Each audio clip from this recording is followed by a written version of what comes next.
Hey guys, welcome to Project Metal Music's YouTube channel, the host Ell and Lisaboo. So, welcome guys to the Saturday Night Podcast number 44. So, welcome everybody. And I see the brilliant, the awesome Jeannie Rick in the chat there. Hey up Jeannie Rick, how you doing? Yeah, so we have a packed show for you guys today. We have 6 bands for you guys today. We have. Let me see. We have Chris Rea with Road to Hell Parts 1 and 2, which I had to do because basically you can't have Part 2 without Part 1 because the leads into. And we'll discuss that in a minute. Then we have the Obsidian Resurrection with their song and title song of their album As Darkness Falls. Then we got a cover version of Black Sabbath's Paranoid by Corners of Sanctuary. Then I hope I pronounce this right, and I've been following the band for, I wouldn't say quite a while ago closely, but Eluveitie. Eluveitie. Yeah. Eluveitie, yeah. I like this band. Then, with their song Premonition. Then we got Sick Puppies with Creature, and Tremonti with their song The Mother, the Earth, and I.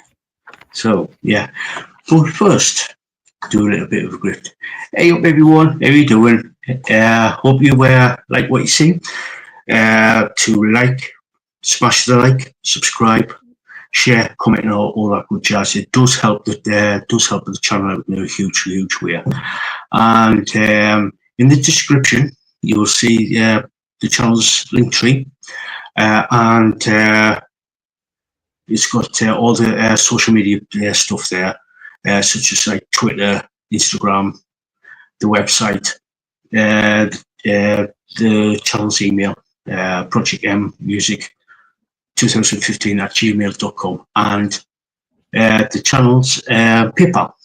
So if you can, and if you want to donate, please do. It would be much appreciated, and it will help out the channel in a big way, so I can upgrade the equipment, such as like a new computer, camera, audio, stuff like that.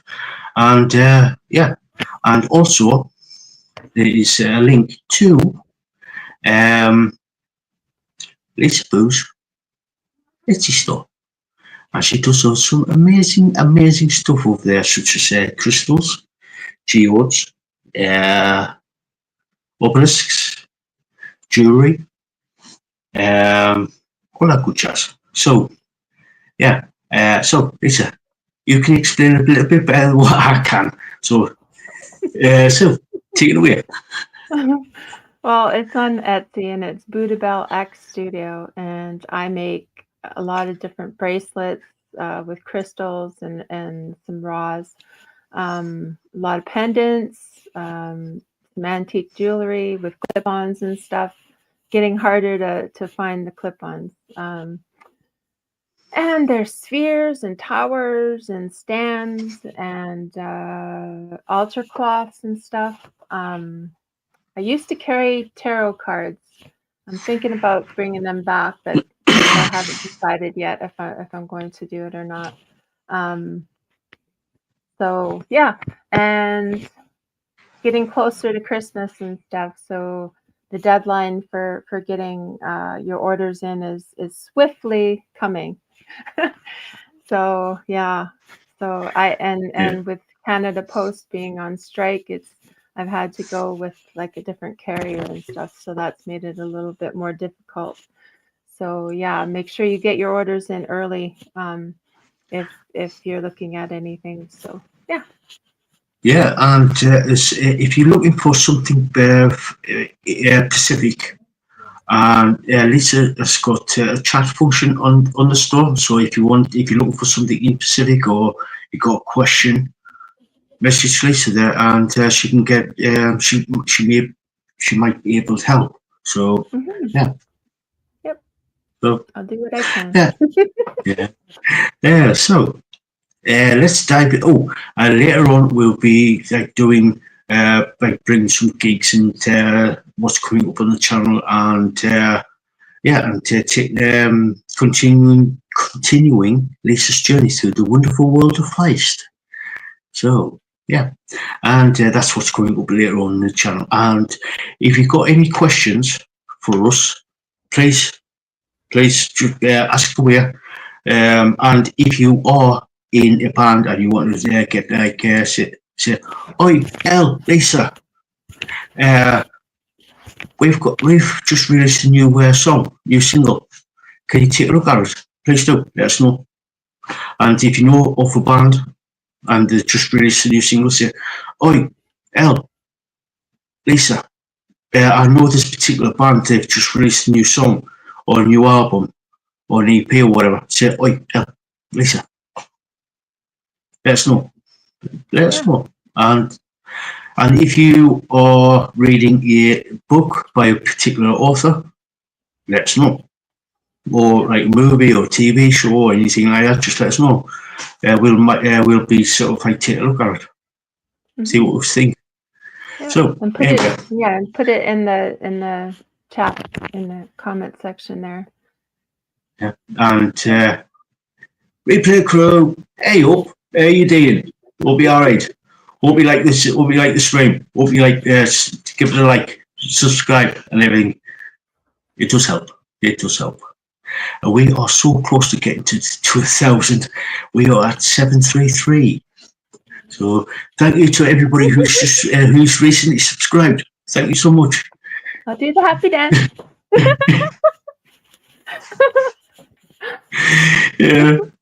Yeah, so anyway, let's get back into the show and the 6 bands. So, Lisa, do you want to take this? Do you want to start with Chris Rea with his song "Road to Hell," which is also the album title as well. So, Yeah. Lisa, take it away. This took me back because I used to listen to this song all the time, like especially when funny enough, while I was driving, it was just it was a good song to, and oh my goodness, it just brought back all this like the feelings of those times, right? Funny how music can do that. It can just bring you back to a certain time in your life, right? Maybe it's more carefree. Maybe like just summertime, and if you got a convertible top down and just you know. So yeah, really ominous music at the beginning, with the rain and the storm sounds and the piano keys and stuff going in the background. And this, to me, this is a masterpiece of music.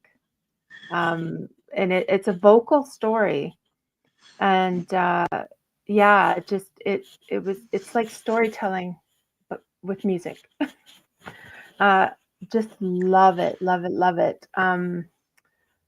Love the beginning before the guitars and the drums come in with some cool riffs and solos by the guitars on this. Guitar very much in the style of Dire Straits. I love Dire Straits too, and this is so like it's so reminiscent of Dire Straits. Kind of that steel guitar feel, that, yeah, love it. Love it. With like with the on Chris Rea's finger, that slide thing. With the slide, yeah. It's so reminiscent of like blues rock. Yeah, yeah, and the lyrics are very deep and thought provoking. Very, very artistic video with some cool visuals. Great transitions on this. Love the vocals, deep and raspy. And I absolutely love this song. The melody is very catchy. The energy is very smooth and sultry with that kind of a blues feel. Yeah, this is one of my favorite songs with the blues feel and and almost like the swing, like the swing feel. Love it. And the black and white video adds to that mystique of this song. And yeah, the road to hell. It very deep lyrics. So Yeah, you're good, yeah. Yeah. yeah.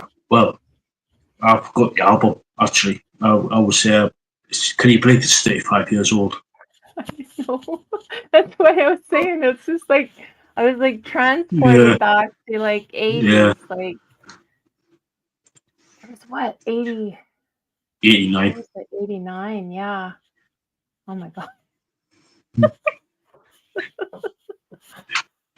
Yeah, yeah. It for me, the first part of it is sort of like at the beginning you hear somebody talking on the radio. There's a load of cars in a roadblock, traffic jam. Yeah. Nobody's going anywhere. Then the haunting piano comes in with some keys, and then Chris comes in, sort of like sings a little bit. Like he's sort of like singing, and he says, "Stood still on the highway. I saw a woman." Like basically, it's saying like face, a face that I knew like my own, because obviously he knows this particular woman. I believe he's sort of like his mother type of thing, and she walks up to his quarter light, bends down real slow, Yeah. and he says, "Son, what are you doing here?"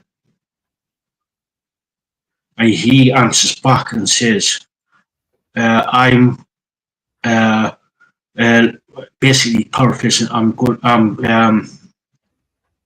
Basically I'm going to basically looking for riches, and I'm here to sell myself for those riches." Yeah. So, and he says, "No."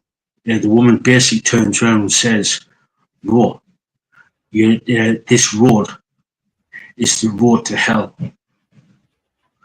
So basically, that's sort of like goes into, that's when he sort of like the riffs coming in with like with the guitars and everything, and that's when in part two, that's when the all the band kicks in with like obviously upbeat, well, I wouldn't say upbeat like, but upbeat sort of like music, and then sort of like drums kick in. Um, what I love about this song is the drums and the bass, and then obviously with the Chris's guitar player, especially with that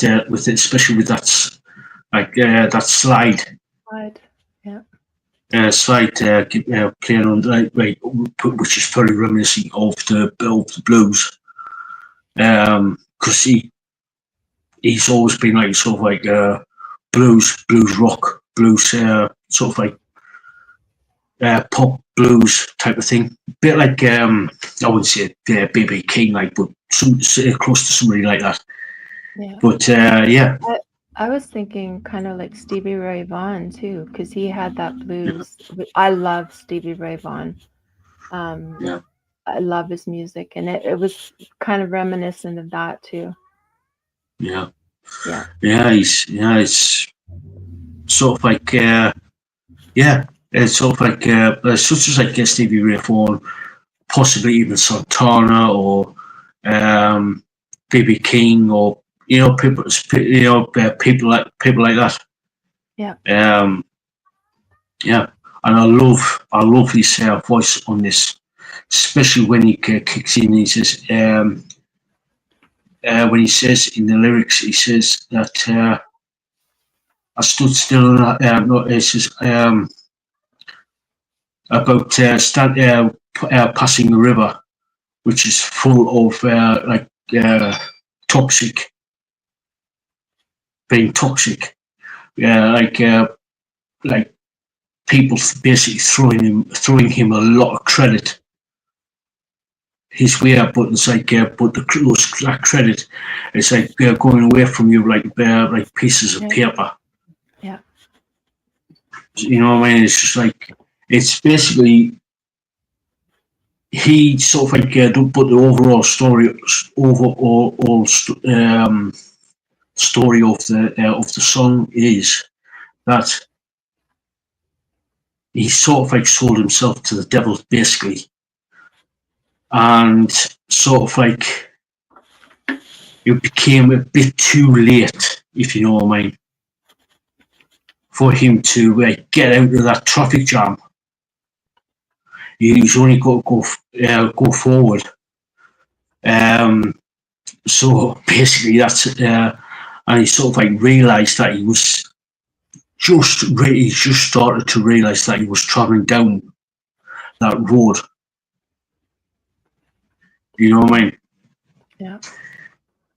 Because he started to see that all the temptations. Yeah. So even though that officially, when he wrote the song, he was actually writing about the M25, which circles the ring road. It's basically a massive ring road that surrounds, that circles London. And he says that, I got stuck in a traffic jam on the M25. But if you scratch a little bit deeper, it's about the music industry. Yeah. Yeah. So, because he was £300,000 in debt prior to wrote the Hell album to the record labels. Yeah. So, and look, thankfully, the album Wrote the Hell actually got him out of it. Yeah. So he basically wrote about his life. pretty much, yeah. In those first two songs, telling his story basically in a certain way. Yeah. Yeah. Yeah. Well, they say that's the best way to create and write is to write about what you know. So he, in a certain way, he wrote about what he knew. Yeah. Unfortunately, he had. He's still with us and everything, but he had a massive stroke. Oh no. Yeah. So that was about a good few years back. Brian May had a stroke here from Queen. He had a stroke in, is it around September? And he's just getting back to where he can play his music and stuff again. He's not 100, but he's not 100%, but he's what, 77, I think? I can't remember now how old he is. Something like that, yeah. Yeah. Yeah. Let me see. Yeah, he's from Middlesbrough, which is only 30 miles away from me. And he said Dire Straits, they're from Newcastle. Only 10 miles away from me. I love Dire Straits, so yeah, same. Yeah. Sultan's a Swing. Oh. Yeah. Love it. Money for nothing Money for for me. nothing. Yeah. Yeah. Yeah. No, right. No, I had stroke. In 1994, Rio was diagnosed with pancreatic cancer and underwent a life-saving operation to remove his pancreas, gallbladder, and a portion of his liver. As a result, he has type 1 diabetes. Wow. Yeah. So, yeah. And that was 30 years ago. So he's a warrior, Oh, yeah. a survivor. Yeah. Yeah. Yeah. Gotta do that. Just, yeah. Yeah. So, you pretty know, you should, pretty much know what I'm gonna say about Chris Rea and this particular, like the two version, the full length version, because it would have been 7 minutes, but that's spirit. So, what's your rating? 9.5. I want to give it a 10, but I should just say 10, but it's 9.5. Yeah. For me, it's a 10. It's Yeah, a 10 I knew it was gonna be. Yeah. Yeah. Yeah. So, right. The next band is, we've just recently had an interview with Josh Jones from the bassist from the Obsidian Resurrection.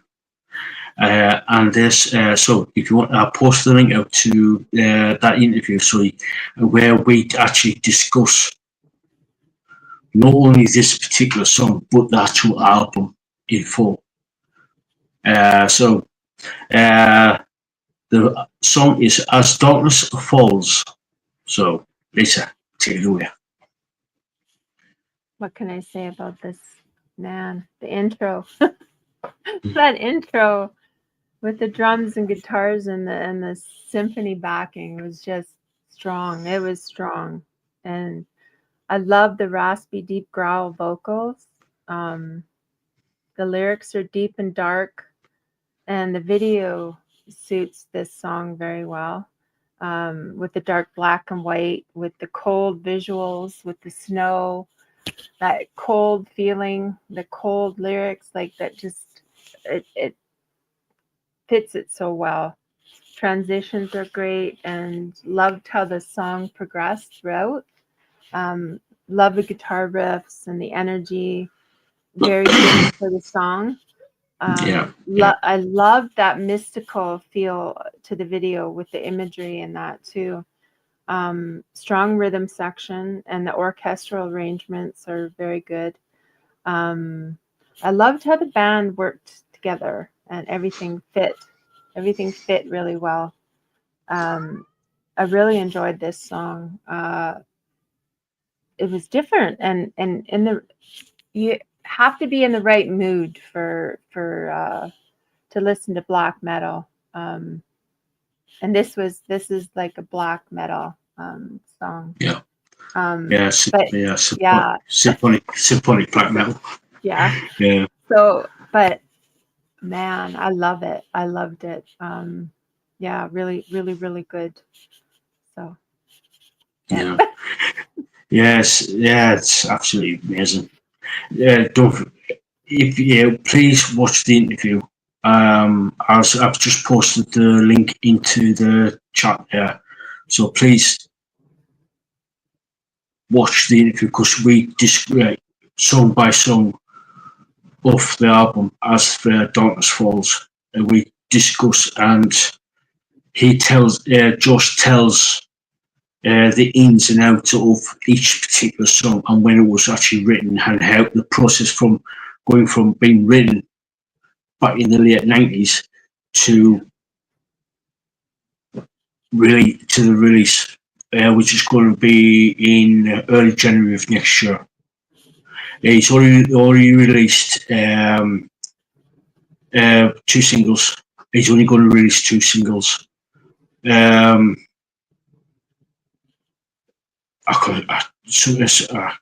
anyway, this As Darkness Falls is the second single, which was released yesterday.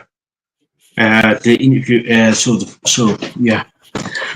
please go check them out. If you just all we got to say is just check them out. You might actually like it. So yeah, black metal, symphonic black metal is not to everybody's taste, but it's like just check it out. Yeah. So for me, the drums and the bass on this were absolutely amazing from start to finish. They are so upfront, pounding away, and is the backbone of the song on this. The guitars are great with some amazing riffs and solos on this, it's basically lit, those riffs and solos of the guitars actually lit throughout the song, literally lit throughout the song. And I believe it's about 7 minutes long, I think. It was a longer one. Yeah. Yeah. I could go and look, but yeah. Oh, gotcha. Yeah, it's like the photos on this are really, really good, really good. And also what made it for me anyway, I totally love the symphonic metal, symphonic rock, and symphonic metal. Ever since I first heard of Within Temptation back in 1997. And it was round about that time that the Obsidian Resurrection decided to add. They were already a black metal band, but they were one of the first bands to add symphonic to the genre. They were one of the first bands to do it. Like I said, it was absolutely. I loved the symphonic elements to the song, which adds completely different dimension to the actual, not only to the song but to the album and to the genre as a whole. Loved the transitions on this, because especially between the faster and the slightly slower parts of the song. Totally loved it, especially when they bring in when they go into the slower, the symphonic became more upfront, and then when it goes back to the faster, the black metal came to the fore, and the symphonic went back into the background, but you can still hear it, if you know what I mean. So totally loved this song. Totally loved it. So yeah. So Lisa, what's your? Originally I said 8.5, but it's kind of 8.5 to a 9. More so to the 9 because of that bass and that symphonic sound, that how it with the progressions and stuff that they did, the lighter, and then with the symphonic sound. I really like that. I really liked it. Yeah. Yeah. For me, it's a 9. It's a 9 for me, because like you, it's with the bass, the drums, and the symphonic, and generally overall sound of the song. So yeah, and it all brilliant. fit together. Everything fit together along with the video, like the visuals and everything. Like when they were doing more slower parts, it was all of it together. It all worked. Yeah. Oh good, yeah. It definitely did work. So. Yeah, it's absolutely brilliant. Loved it. So going on to the third song. Now I've actually seen this band live. Beginning of April of 2023, April of last year. They were absolutely brilliant live. I've been following this band for the last getting on for what 6 now, and the band's called us Sanctuary, and they also great friends to the channel. So go check out Corners Sanctuary, and they did a cover of Black Sabbath's Paranoid. So, so Lisa, take it away. Well, I love this cover. Yeah, I love this cover. Always loved this song, and it was a great rendition of it. And the vocals are really good on it. Guitars and drums are strong. Guitar riffs are really good. Great job on the solos. That melody was on point for this. Really, really good cover. Like the maniacal laughter. Yeah. At the beginning and the end, I love that. It was like I love that. Just like in tribute to Ozzy, no doubt. Yeah. Oh, good. Yeah. Yeah. They did a great job on the transitions. I love the graphics on the visual with the skulls and the naughty and nice Merry Christmas number 6. Yeah, very strong cover, and they are becoming, like I said before when we covered one of their songs, they're becoming a fast favorite. So yeah, this is on my playlist. Oh, cool. Yeah, for me it's like everything what you've just said. The bass, brilliant. Drums are brilliant. The guitars, brilliant. The solos and the riffs, the focus, brilliant. And I don't know, but I might be a bit biased because I've been like I said, I'm really good friends with the band. So, but you tell it like it is, though. You tell it like it is. They are really, really, really good.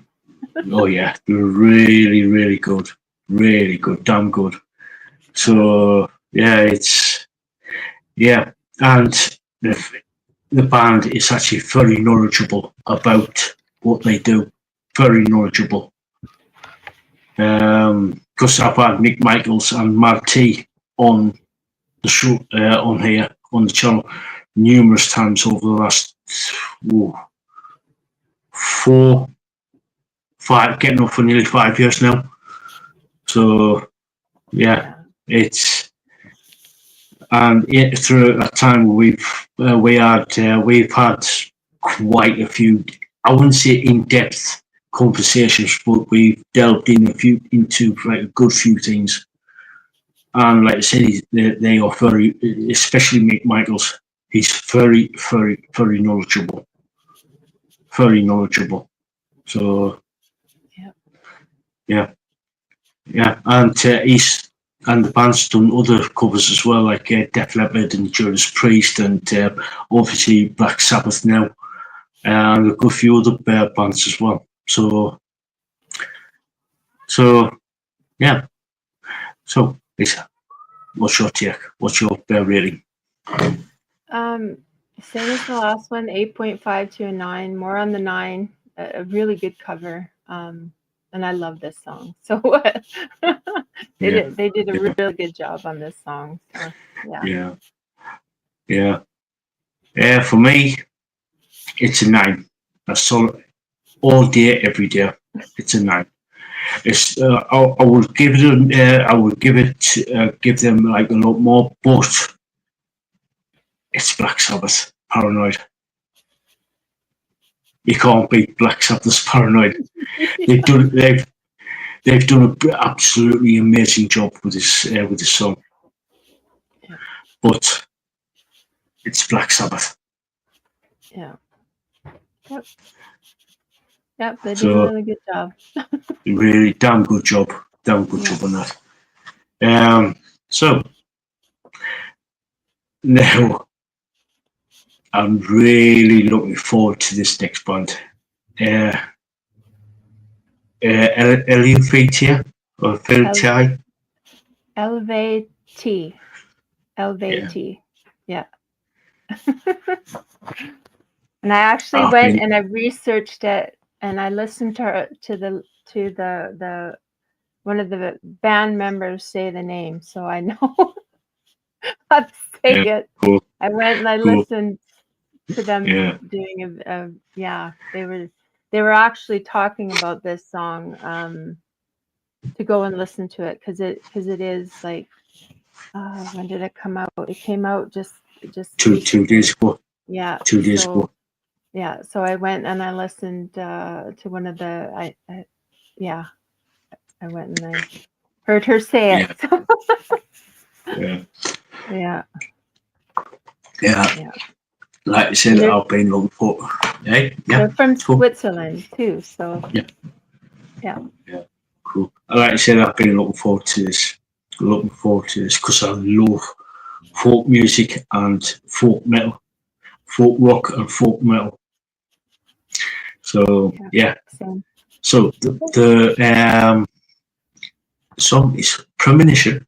So yeah. Straight off the bat, no ifs, buts, or maybes. The drummer is insane. Another octopus. Yeah. The drummer is insane. He's absolutely brilliant on the drums on this. He's straight off the bat, no messing, no prisoners, doesn't give a shit. He's in your face, pounding away. Totally loved it. So then the bassist, he's off the chain as well. Literally off the chain. He's insane. Another one who's insane. The guitars on this are absolutely amazing, especially that cool solo about halfway through. That solo about halfway through was absolutely brilliant. It was a perfect transition between like the bridge between the first half and the second half. That was absolutely brilliant, and the riffs were absolutely awesome as well throughout the absolutely. Now,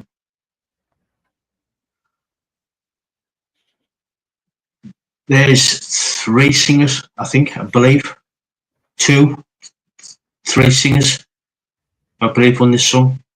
You've got the male singer doing like the main part of the song with the growl, and then the female singer comes in, sort of like intermittently, just sort of like doing the sort of like angelic. But I'm sure there was a third one somewhere. I think the end. There was like a backup. I'm not sure if it was like a overlay, like a vocal overlay, or if it was the third singer. But there is that that part to it. Yeah. Yeah. Totally loved that. What made it even better, obviously being a folk band, is they had it's sort of like a tin whistle. A tin flute. Yeah. A violin, and what made it even better was I loved the addition of the hurdy-gurdy. I loved that touch. The hurdy, that's a fiddle, right? No. What is that? It's a hand. It's a hand. You see the guy, if you watch the video, there's a guy basically with an instrument about a year big, right? Hand cranking. Oh, okay, yeah. It's basically it's a whale rubbing up against it's a string instrument. Okay. It's a hand crank thing, and it's sort of like a whale inside of it. It's rubbing up against strings, and it gives like a sort of like distinctive sound. Okay. So yeah, I was trying to like. Yeah, that's a fun name, hurdy-gurdy. Yeah, it's a really old instrument. Really, it's sort of like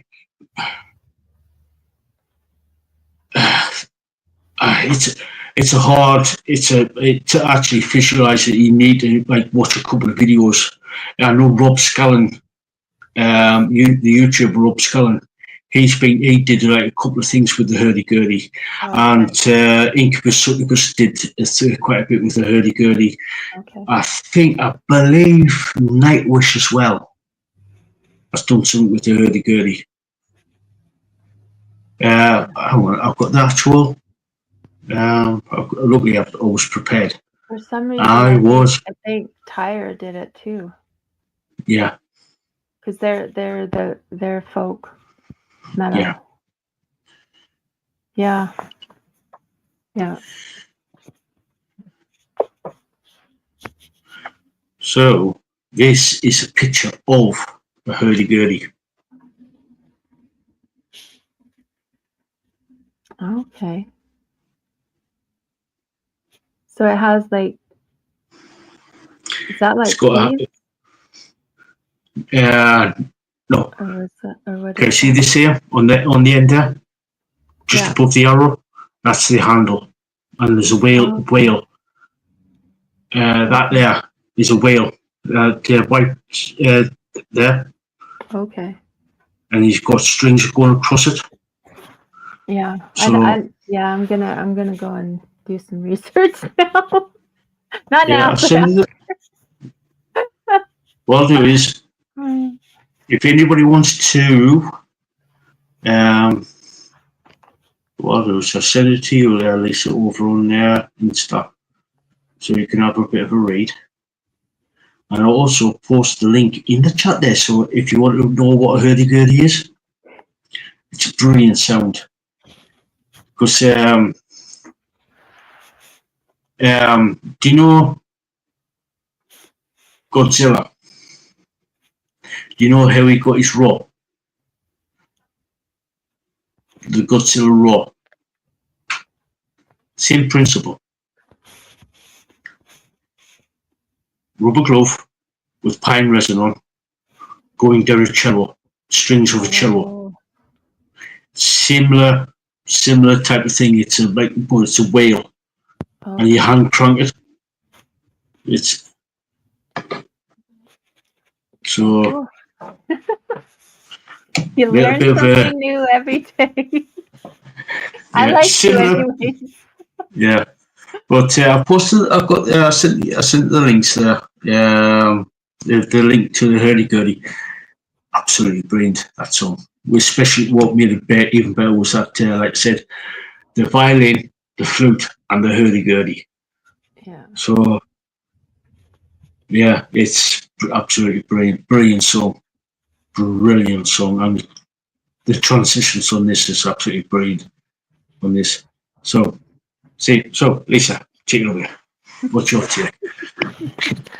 As you said, this intro came in fast, fierce. The energy, oh my goodness, the energy in this song, I loved it. Really heavy, melodic death folk metal song. Just loved it. I love this band. The drums are so strong. Guitars are fierce. Love the use of the growly, deep male vocals with the softer female clean vocals. And halfway through is that killer guitar solo. Oh my God, amazing. Transitions on this are amazing. Love the transitions from the heavier to lighter sections.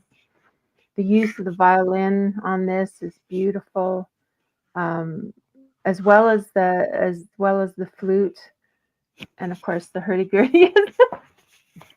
We now know. Lyrics are haunting. The lyrics are haunting. Father, mother, daughter, son, blood of my blood, heart of my heart. Have we not been one by grace now to be torn apart? Oh, vocals. Just into my heart. Love the use of their native tongue as well on this in the lyrics. And the end is so beautiful. Just loved it with the violin, and the arrangements on this are just so excellent. Like whole thing. Love it. Yeah. How can you tell? Oh, Yeah. hi, David. Hey up, David. How you doing? Yeah. The song is Premonitions from the band. Lisa, can you pronounce it? Oh, Eluveitie, spelled Eluveitie, pronounced Eluveitie. So And the link to the video is actually in the description if you want to check it out. And hurdy-gurdy is just like one instrument within the band. So, and you can hear it, but it's sort of like one instrument out of three, out of about what, 7, 8 instruments. Yeah, no worries, David. Yeah, no worries. And yeah, welcome. Glad you joined. So welcome. So yeah, thank you for joining. yep. So And they yeah. are from Switzerland, so yeah, amazing. Oh good, yeah. I was, like I said, I was really looking forward to this, to actually talking about this, not only about the band but the actual song itself, because of the hurdy-gurdy, because you don't necessarily hear the hurdy-gurdy in nowadays. Yeah. Especially within the rock and metal genres. It's only like a few bands that actually use it, like especially mainly like sort of like the folk bands. Yeah. Well, they're one of my favorites. They're one of my favorite bands. So I had them on the list for a while. This one's a new song though, so I was like, okay, now's the time. Oh yeah. It's a damn good song. It's a really good song, and I'd give it a 9.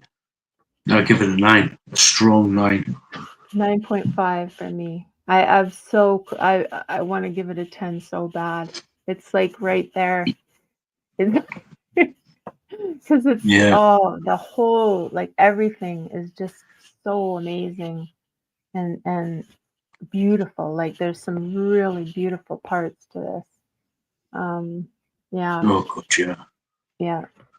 So yeah, and when we do the gigs and stuff, they have a tour coming up. So I do believe they've got a new album coming out in January, I think. I think so, yeah. I think. Yeah. So yeah.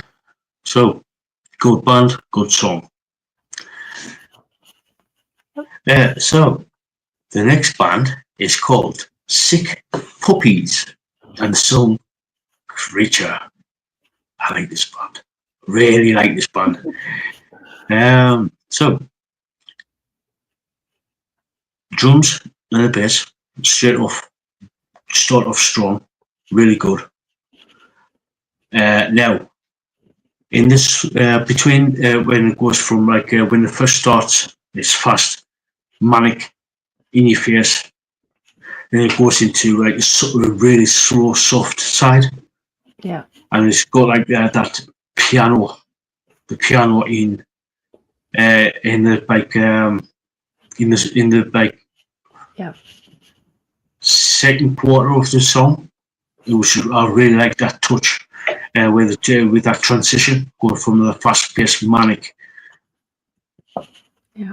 Oh, Chase, thank you, David. Thank you so much for that. Thank you for that. Thank you.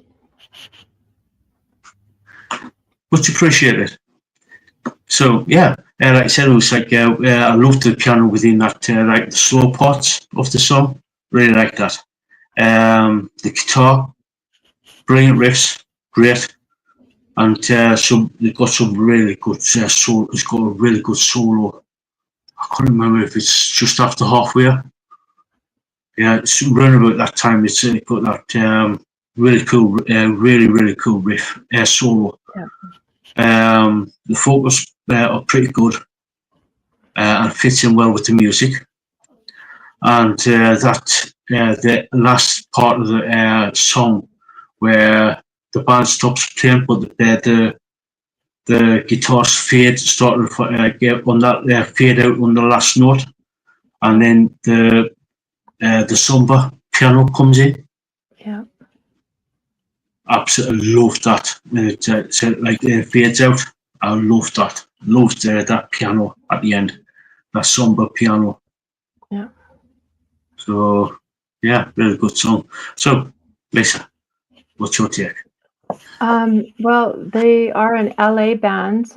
They originated in Australia, though. I think it was New South Wales they originated from, but their manager said that they had more opportunities in LA, so then they moved. They moved to LA. So, and that intro with the news report, that was Yeah, that was kind of neat. I like that. It's like the part about ripping off your face. Yeah, so yeah, there's a little bit of a mature content for this. Um, yeah, that was I thought that was something with the news report. And yeah, the band came in strong, strong and heavy, vocals, drums, guitars at 100%. Yeah, they came in, and I loved the strong bass on this. Me and my bass, I loved the strong bass. The transitions on this were great between the heavier and the lighter parts. Loved it. Loved the heavy and the clean vocals. Um, Great backup vocals too. Lyrics were dark and brooding with pain. I can't believe what I've become. I can't stop hurting everyone. What's this creature I've become? Such deep lyrics. Love this song. Great guitar solos and riffs. Strong drums throughout. And yes, I love that piano at the end and that fade. Awesome touch to that. And as a whole, this band is so strong. And yeah, take a listen to them. And I believe one of the guitarists is a female. yeah, She's a female guitarist. So yeah, awesome, awesome, awesome, awesome. So yeah, I like that too. That they have a female in their band. So yeah, yeah, yeah, yeah. Totally loved it. I did say I need to listen. I need to listen to this band.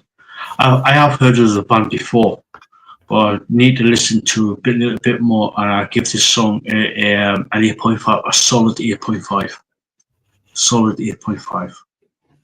I gave him a 9. That's how much I Yeah, love this band. Yeah, this is another of the bands that I've been listening to and stuff, and kind of watching, and yeah, that's why I wanted to share this, because it had like almost, it was like a comedic part to it too, as well. It wasn't just like, like horror or whatever, like, but it had yeah, that kind of beginning part with the yeah, news report. Yeah, it was just kind of like uh I don't know, like an old school like horror movie or something, kind of like comedic feeling to it. So yeah. yeah, Yeah, yeah, like I yeah, said, it's like I love I do like this band, but I need to listen to a little bit more first before I sort of like say I give this band a 9. yeah. But I definitely give them a solid 8.5, solid 8.5. So yeah, so the next band, and it's the final band of this segment. The band is called Tremonti, and the song is "The Mother, the Earth, and I." I totally love this song, especially with like the imagery in the video. It's such an epic video on this, where with like panoramic sort of like landscapes and seascapes and everything on this. So hence, well, like I said, the song titled "The Mother Earth and I," sort of like type of thing. The guitar intro, really, really good. I love the guitar intro on this. Drums and the bass on this are totally solid on this, and if anybody knows me, I totally love when the drums and the bass are more central, more upfront on a song. Yeah. And the drums and the bass were on this. They were absolutely amazing. Absolutely amazing. The guitars are really good with the riffs on the transitions. They were sort of like really good on the transitions. The solos are really good, and I loved the vocals on this. The singer was so soulful, powerful. They, especially with the subject matter, he was so passionate about the lyrics, about about the planet, the Earth, his sort of like not only his but our sort of like involvement with the planet. Yeah. So totally loved it. He was so passionate about it and so soulful. It's really, really, really good. And the way everything like sort of like interconnects with each other, like musically, everything interconnects. The transitions between transitions going from one part to another to another to another were absolutely seamless, absolutely perfect, and that's why I totally love this song. Totally love it. So, Lisa, take it away. Well, you may have heard the name Tremonti before because basically the lead singer guitarist is Mark Tremonti of Alter Bridge. I kind of brought that in a little bit too because he's not only an Alter Bridge creed and as well as Tremonti, his own creation. He lives in Orlando, Florida. This song, it was, oh my God, it just hit my heart.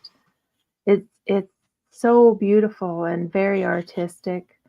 Visuals are great and a lot of symbolism in this and in the lyrics as well. The vocals are great on this, suited the song very well. Guitars and drums are so good. A lot of bass, which I love. Love the bass. Gotta have that bass. Oh my God, the guitar solo just about halfway through. Oh man, that was just killer. Guitar riffs were amazing on this. The melody is really good. The tempo is good. Really, really fits the flow of the song. The bridges in this were just immaculate. Transitions, just amazing. And I loved the artistic flair of the video. So that alone gave it an extra vote for me because it was so beautiful with the symbolism of life, basically from the beginning to the end of this video, starting with the plant when it was from when it was growing, and with the lyrics and everything. It was basically about life, and it was so beautiful. So yeah, great song, great video, great band.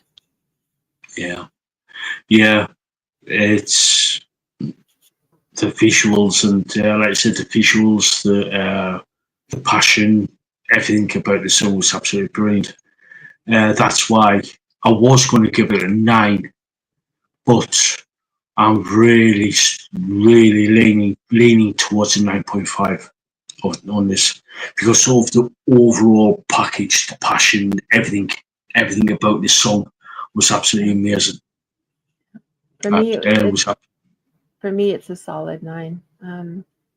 The more I listen to it, though, the more I love it. Those bridges were just amazing in this.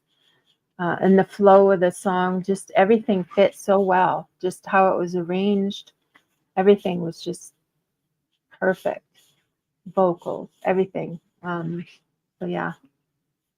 Yeah, yeah, yeah. And this, and speaking of Alter Bridge, I am hoping to just go get a message back from Steph the Alternate. I'm hoping to get a message back. So, Steph, if you're listening, please get back, please. You don't want to see him go on beg. Yeah. So yeah, please get back to us. So yeah. Yeah, I kind of snuck that in there for the, Alter Bridge kind of Yeah. segue there. Yeah. And well, Steph the Alternate is a huge Alter Bridge fan. That's how she came up with the name. Yeah, Steph the Alternate. She's a nerd and she's also an Alter Bridge fan. Yeah, so am I. So am I. I Yeah. even used one of the songs for my brother's funeral. So, which I totally like, went over my head because, but yeah, we we used one of the Alter Bridge songs. So yeah, that's how much I love. Yeah. Yeah. Yeah. Yeah. Yeah. So excellent choices there, Lisa. Excellent choices. Thank you. I'm glad everybody. and I hope that everybody likes them. And if anybody is listening to anything else, let us know. So we can gauge kind of what you guys are listening to, what you want to hear more of. Yeah, because not everybody likes this, the same things, and we know that. So all we want is for you to come and let us know what songs that you're listening to and what bands that you're liking, and yeah, and just listen to the songs, and like you always say, you might like them, you might. Yeah. Yeah, it's like we said before, we know that not every band that we feature is to everybody's liking. We know that because every person's different, and we know that if everybody likes the same stuff, it's going to be boring. It's going to be boring. So that's why we've chosen the 6 bands that we've chosen are completely different. Yeah. We're completely different. But the first band, Chris Rea, the first musician, he's blues rock. The second band, the Obsidian Resurrection, they're a symphonic black metal band. Then you got Connor's Sanctuary, they're traditional heavy metal. Yeah. Then you had a folk metal band with Eluveitie. Let's see here, Eluveitie. Yeah. Then you got sort of like metalcore punk band in Sick Puppies. Yeah. Then you got like sort of like a heavy metal band with Tremonti. 6 completely different styles there of rock and metal. Yeah. Yeah, and that's I've always loved different genres and different music, whether it's from classical to certain rap. I don't mind, hip hop, certain stuff I like, but I'm more leaning towards the rock, the metal, certain black metal, heavy metal, like like the heavier stuff. I love too. So it's even some country, throw it in. I like different. I like different kinds of music, and that's okay. That's okay to like if you listen to only one kind of certain thing, your horizons are limited, right? I kind of open my horizons up and listen to different stuff depending on mood. And yeah, Yeah, yeah. With me, I'm the same. I would say about 70% of the music I listen to is rock and metal, yeah, but I do like other genres. yeah, And like Lisa said there, it all depends down on, it literally all depends on mood. One minute I could listen to, say, Paganini. Next minute I could listen to Watain, which is an extreme black metal band. yeah, You know what I mean? And everything in yeah, between. yeah. But it And all even depends on my mood. yeah, and even in EDM, like I'll listen to EDM. Our one friend of our channel, Lewis, at Nerd Report, and he has his electronic his DJ, DJ Lewis Love. He has, Over it. like yeah. So it's Yeah. like I like to listen to different kinds of music, and Yeah. so yeah, It's the same with DJ Grey Wolf. yeah, yeah, There's,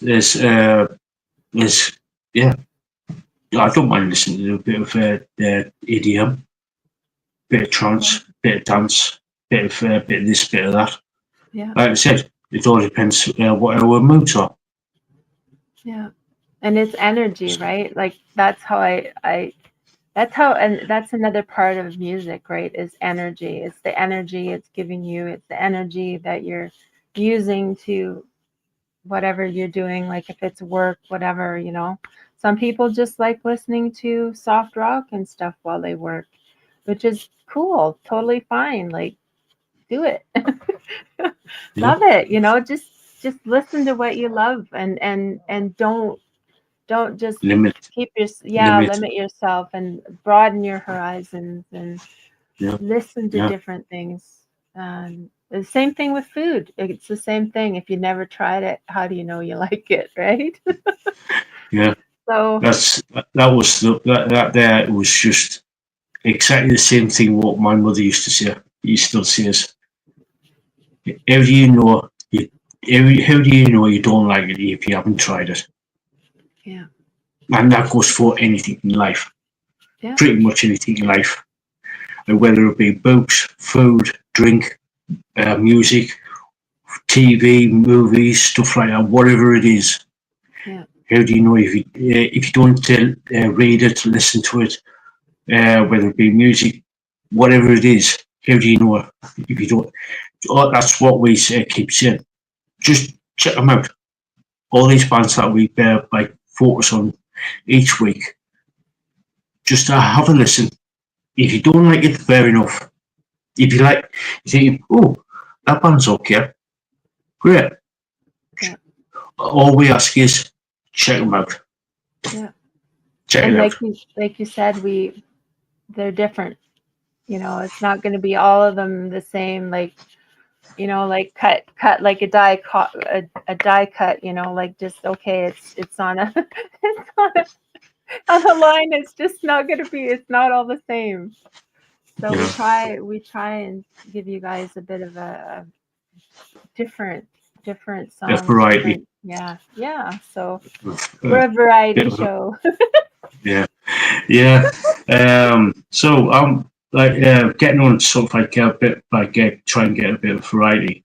I'm trying to get a few people on who have sort of like I've had a couple of people on which are for interviews who are completely different, sort of like completely different Yeah, to the rock and metal bands that I normally get on for interviews. I've had yeah, Tito Puente Jr. on. yeah. He might have started out as a Amazing. rock drummer, Yeah, but he's doing he's sort of like keeping his father's memory alive yeah, with like a samba mamba style of music, drumming like percussion. I've also had Dave Rebels from the Temptations on a couple of times. Two brilliant musicians there. So I'm sort of like, plus I'm trying to get a couple of other people on with like completely different. Well, I wouldn't say completely different, but try to get people on to discuss other types of music. Yeah, and If our you know what I dear mean. friend Eric Allen. Eric Yeah, Allen, brilliant, yeah. brilliant. Eric Allen. Shout out to Eric. Hey up, Eric, how you doing? How you doing? And Marcella. And and his sister, the gorgeous Marcella. Hey up, Marcella, how you doing? What you doing? All right. What we doing? All right. What we doing? All right. So yeah, that's sort of like the plans of where they're. Don't worry, guys. We're still going to be doing like rock and metal bands. We're still going to cover the rock and metal, getting people on who are in rock and metal bands on the channel. We're just trying to expand it out a little bit. So it's not going to like sort of like fall into being stale, if you know what I mean. Trying to expand it out a little bit. Yeah. So Spanning the horizon. yeah, yeah. So Lisa, while I go to the toilet, because I've been drinking a lot of water lately, can you do the gigs? Sure. I'll try and be good. Okay. All right, guys. We had Tremonti on the review today, so he the band Tremonti is going to be playing in Hamburg on January 14th in Hamburg, Brunspan, and January 16th in Stockholm at De Basser. January 17th in Oslo, Norway, at John D. January 19th in Copenhagen at Eluveitie. January 20th in Berlin at Columbia Theater. January 21st is going to be in Prague at Palak Acropolis. And January 23rd in Krakow, Poland at Quadrat. January 25th in Zurich at Complex 457. January 27th is they're going to be playing in Milan at Magazzini Generale. And January 28th, they're going to be playing in Vienna at it's Szene, so Zine. So yeah, that's all for Tremonti. And all right, and like I was saying before, Eluveitie is going to be playing their European Blood Dynasty Tour 2025 with Arch Enemy, Amorphous, and Gatekeepers. So Eluveitie is going to be playing with them. And they're going to be playing, let's see here. So it's in October, starting October 10th in Stuttgart at Schleierhalle. They're going to be playing October 11th in Frankfurt at Gerhunderhall. They're going to be playing on October 12th in Munich. Going to be playing October 14th in Budapest. Going to be playing in Vienna on October 15th. Berlin on October 17th at Columbia Halle. They're going to be playing in Prague on October 18th. October 19th, they're going to be playing Glenweiss, Pre-Zero Arena in Glenweiss. October 21st, they're going to be playing in Zurich at the Hall. October 22nd, they're going to be playing in Milan at Alcatraz. October 23rd, they're going to be playing in Lyon, France at Radiant Bellevue. Going to be playing in Madrid at Vistelguer. October 25th. Going to be playing in Paris on October 27th at the Zenith. Going to be playing in Amsterdam October 28th at AFAS, AFAS Live, and Wolverhampton in UK at Civic Hall on October 30th. So that is Eluveitie and Archenemy, Amorphous, and Gatekeeper. Those are all. That's the Blood Dynasty tour for 2025. So yeah, and like I said, we had their song Premonition we covered today. So I wanted to bring their tour for the gigs. Cool. So, yeah. Cool. So let's see here. Epica is going to be playing. Did you see that? The gigs. Yeah. Yeah, I heard they were doing. Starting. I did hear that they were going to do a tour. Yeah, and it's starting in September of next year. Cool. September 6th at Porto Alegre in Brazil. Curitiba in Brazil on September 7th.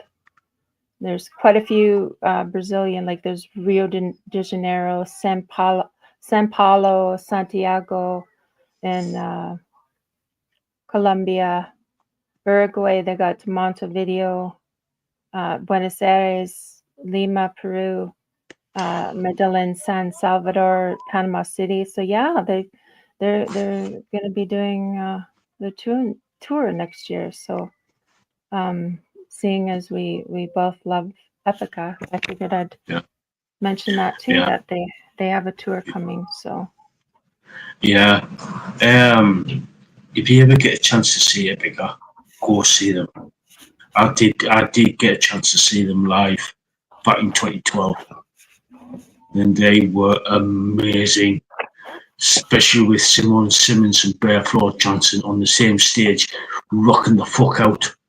yeah, Absolutely brilliant. Absolutely brilliant. Especially seeing Floor Johnson and Simone Simmons on the same fucking stage at the same time. I was just like, that would be epic. Epica. Oh god, yeah. Yeah. Pun on words. Oh there. god, yeah. Seeing Floor Johnson live on stage, best thing ever. That was one of the best gigs I ever seen. This is about a year before she joined Nightwish. Yeah, because this was her second band, Revamp. Yeah. I was just like, oh my god, it's a dream come true. Because Floor Johnson is one of my favourite singers of all time. Same. Yeah. And I had never heard of her before, and it was like this new world opened up for me to hear that voice. I mean, from operatic to heavy metal to like to like sort of like growl, yeah. Just the whole spectrum, the whole vocal spectrum is just amazing. Just amazing. Yeah. Yeah. Yeah, because we did do sort of like going from Floor's first band after Forever, going into Revamp, then going into Nightwish. Yeah. And then sort of like with the operatic style as well with Phantom of the Opera. Yeah. So amazing. Yeah. And that girl knows. Yeah. I was just gonna say it's hard to find anybody that can have the same range as her. Very difficult to find. Yeah. Yeah. because she can literally go from sort of like a growl to operatic like that. Yeah. She can switch between the stylings very easily, if you know what I mean. Yeah. Her vocal range is absolutely amazing. Yeah. Yeah, and I absolutely loved doing that. Going through her repertoire, as it were, from when she was basically, I don't 16. want to, yeah, like from her young to like now, listening to her music, and she's still. She just gets better like a fine wine. Oh yes. Yeah, yeah, And that girl knows how to fucking rock out, but in a big way. yeah. If you ever see her live performances, Yeah. oh, she knows how to rock. She knows how to rock. Yeah, it's amazing. Just absolutely, she's just absolutely amazing. So Yeah. yeah, if Dreadnought hears this, Dreadnought knows. One of Yeah. our friends of the channel. Hey up, Dreadnought. How you doing there, dude? Yeah. So yeah. Yeah. So Yeah, if you I've get a been a chance, fan. yeah, if you get a chance, listen to Floor's music. Going from After Forever into Revamp and into Nightwish. Sort of like she has done like guest. She did guest vocals with Aaron. I'm sure she did something with. I'm sure she did something with Eluveitie. I'm sure she did something with them. Hey up, Ben Myers. How you doing there, dude? Hi, Our Ben. good friend Ben. Our good friend Ben. Hey up there, dude. How you doing? How you doing? Yeah. Yeah. It's like I said, she's guest vocal. She's done guest vocals all over with a lot of bands. Yeah. So she yeah, I think she did. I know she did a couple of things with Epica as well, because she's good friends with Simone Simmons. Yeah. Yeah.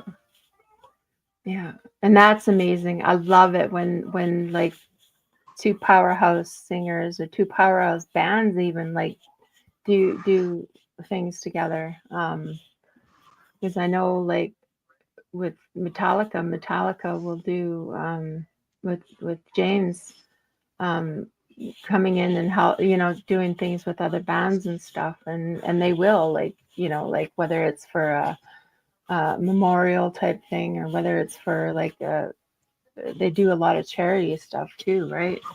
With other bands and stuff to like help children and stuff, which is amazing, right? Yeah, too right. Yeah. But yeah, just getting home from playing jump. Yeah, we all know about that. Yeah, but the day job. Yeah. It's yeah. It says, "How are you, Ell and Lisa?" Not too bad. Plodding on, surviving. Yeah. Yeah. So yeah. So yeah. If what's going to be on the channel? For the channel, I'm sort of like working on. Like I said earlier, I'm working on a couple of things with to get other people on. I'm hoping to, like some of you may know, I'm trying to get Steph the Ultimate on. I'm hoping to get her on at some point. And plus, I'm trying to get like a couple of other people on, other YouTubers on. So Yeah, and I'm hoping to resume doing back. I took this week off pretty much for personal reasons. I took this week off from doing interviews. Everybody but I needs will. a break. Everybody needs a break. Oh God, yeah. Yeah. Yeah, so hopefully next week I should be starting to get people back on again to do interviews. So watch this space. Oh, and there's 2 new reviews over on the website as well. Project Metal Music. .wordpress.com. So the links are on the community tab on the community posts. So if you want to read them, please do. One is Dimmer Borgia and another one is Fixation. So if you want to read them, please do. Our good friend Bastion has written them up for this past week. So if you want to read them, please do. So. And I hope Bastion is doing okay, and we're thinking about you. And hopefully, the Monday night podcast can continue at some point. Just missing you, Bastion, and hope you're doing okay. So yeah. So so Lisaboo, Lisa, the gorgeous Lisa. So let's continue your journey through the wonderful world of Feist. Oh, let's see here. Where am I on this? I am chapter 20. About halfway through chapter 20? Yeah, about halfway. Let's say halfway through chapter 20. I haven't been able to read as much as I would like. Yeah, but yeah. That's the Wrath of the Mad God. Yes. That's the book. Yeah. How without giving too much away, how are you finding it? My goodness. It's like War of the Worlds. It's like War of the Worlds. If you know the War of the Worlds, it's like that. Yeah. Oh God, yeah. Yeah. It's hitting the fan. Let's say. Yeah, it's going to hit the fan in a big way, in a huge way, in a planetary scale. Oh my goodness. Yeah. So basically, Pug, Nakar, Beck, and Magnus. And Magnus are basically trying to help where they can, so it doesn't hit as much of the fan. So trying to come up with different ways to put things and not give too much away. It's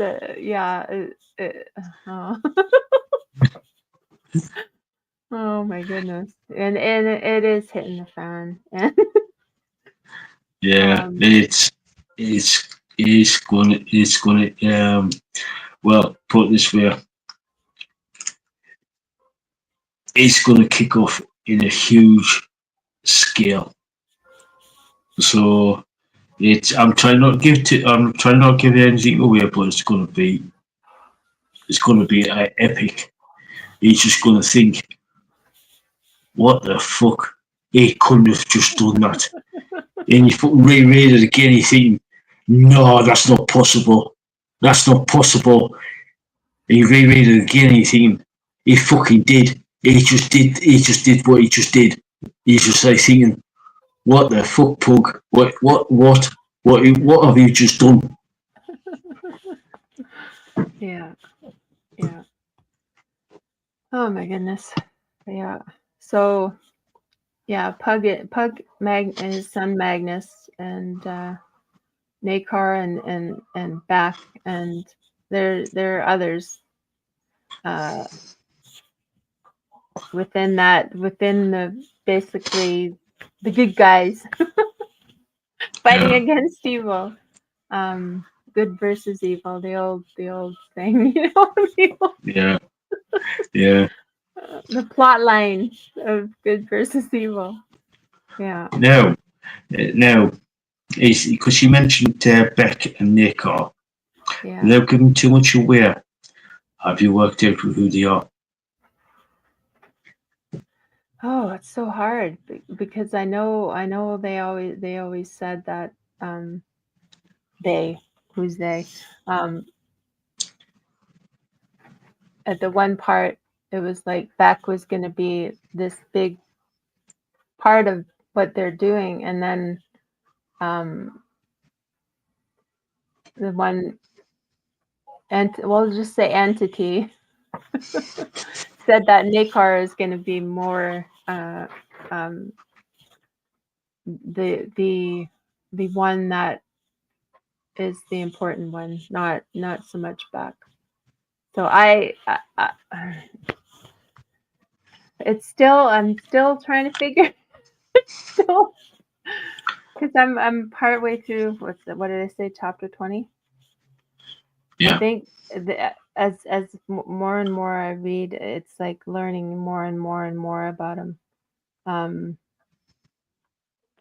But there's so much like mystery with him. You can see little glimpses of who you might think he is, but I don't want to like put all my eggs in one pot. Yeah. I'm kind of leaning more back on the fence and trying to just read and see where he fits, right? Yeah. I'll put this way, I am seriously trying not to say anything here about Nakar or Beck. Yeah. Seriously, I'm seriously trying not to say anything about Nakar. You do find out who they are, but I'm not going to say what they are. Yeah. Because it will it does get explained. Yeah. It does get explained. Yeah. And I was kind of like, I'm just seeing something that Ben just said. Yeah. Yeah. Yeah. Yeah. I don't blame you, Ben. I don't blame you. Yeah. Yeah, there are a lot of people that feel that way. We try not to talk too much about politics because there's always going to be people on one side and people on the other. And I'm from Canada, so maybe I'm lucky. But not really, because we have to deal with Trudeau. Yes, I'm from the UK. So I'm from the UK, and we've got to fucking deal with fucking two-tier Kia. Yeah. Listening to Steph talk about him, it's like, oh my goodness. And you, like, oh my gosh, you got rid of whoever else was in, and sorry, I don't know too much. Yeah. But yeah, we all have our politicians, right? And why can't they work together? Why can't just people work together and both sides work together towards the common good, towards the good, right? For everybody, not just the rich, not just middle class. How about like just help people? That's so hard. Anyway. Be part of the solution, not the problem. Yeah, right? Help people. Do something. Make things better for people, and healthcare and all this stuff, right? So it's like, do something for people. Yeah, gotcha. But anyway, enough about politics now. enough about politics. Yeah, like I said, I'll try and keep out of it because, like it's like with religion, it causes way too many arguments, way too many arguments. So I try to keep out of it as much as I can. Totally. Yeah. Yeah. So. Yeah, and I totally tell people it's your option. You believe in what you want to believe. Just don't try and force it on other people, or that's the main thing, right? You have a right to believe whatever you want to believe. Oh gosh, yeah. You do you, boo. Yeah. So as the saying goes. I'm boo. Yeah, you do you. You do you. Yeah, it's like I said, I try and keep out of it as much as possible, so because I don't need the drama. Yeah. So be a drama llama. That just reminded me of that Instagram reel with the llama. Yeah. That's right. So yeah, but anyway, let's get back to Feist and the Wrath of the Mad God. Feisty Yeah. Feist. So, are you looking forward to finding out a few things in the Wrath of the Mad God? Yeah, I am, and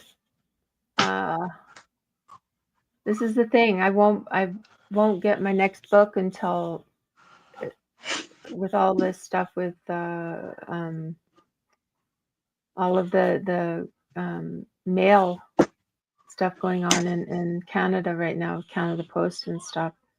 Yeah. I won't be able to get my next book till it said 15th to January something, so I have no idea when I'm gonna get my next book. So yeah. Yeah. But yeah, catch you later. Yeah. Just catch you later, Ben. Yeah, it's good seeing you. Good seeing you. And yeah, we'd love to get you on at some point, dude. Love to get you on. So message me later on when you're free, and then we can get you on to do like sort of like a little podcast type of thing, whether it be a Monday or Saturday. Yeah. So yeah. Take care. Yeah. Catch you later, Ben. Hope to see you soon. Yeah. So yeah. Right. So what do you reckon? What do you reckon? To like the end of what you think was going to happen for the end of Wrath of the Mad God? I think even more is going to hit the fan. Quite honestly. Yeah. So yeah,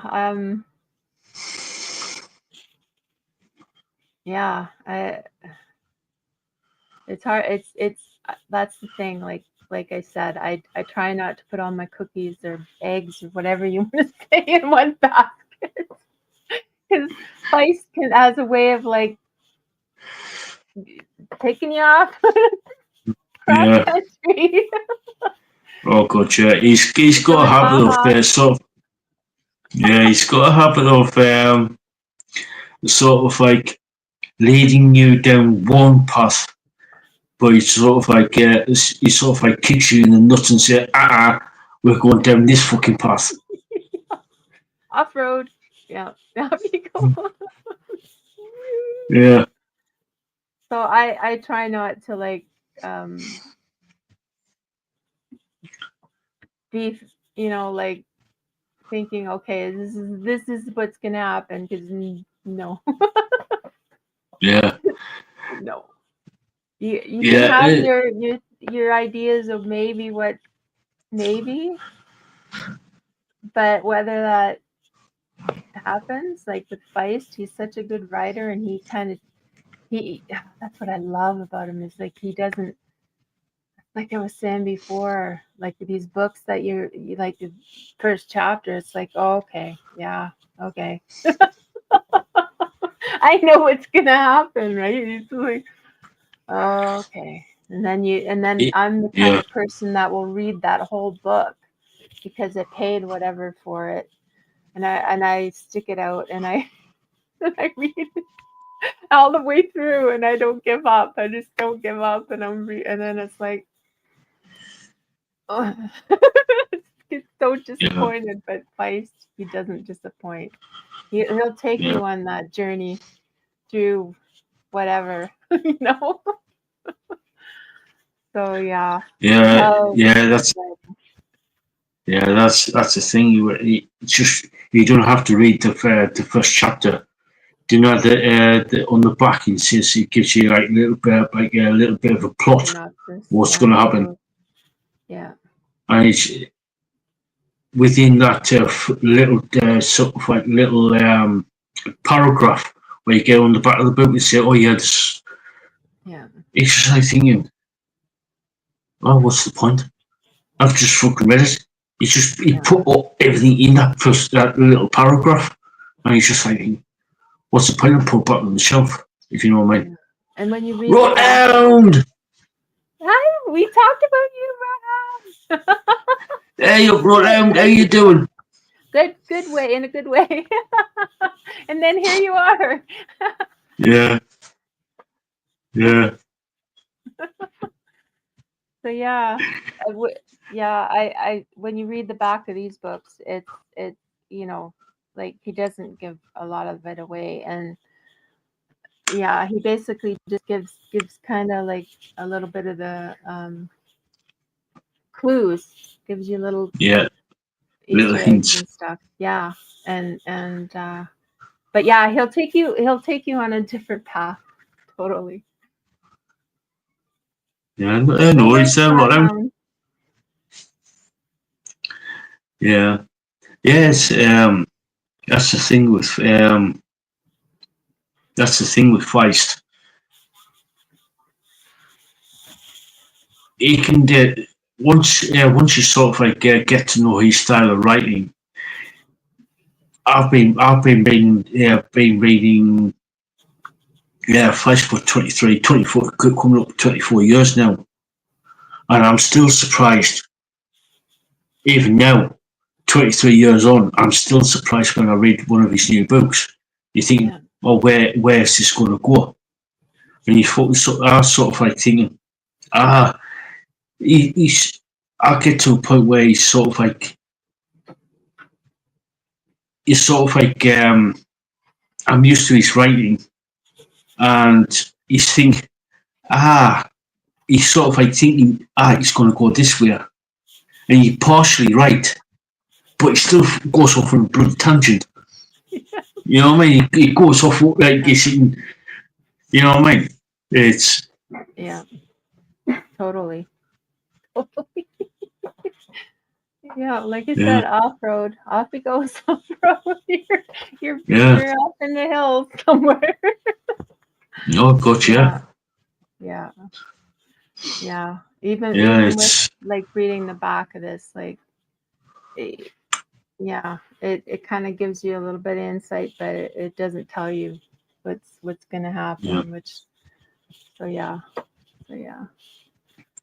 yeah. But unlike some other authors, it's just like thinking when you're just standing in the bookstore or wherever you get your books from, you just read the back and it's just like thinking, really? You put the book straight back and it's just like thinking, you just told us the whole plot.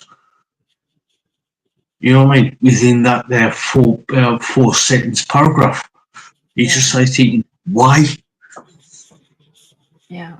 And I that's something I do right away is I'll flip it over and I'll read the synopsis or whatever you want to call it. Like I'll read it, and if it doesn't catch me, um, then I don't know how many books I've just put back like you, like just put back Yeah, because they just didn't catch my attention.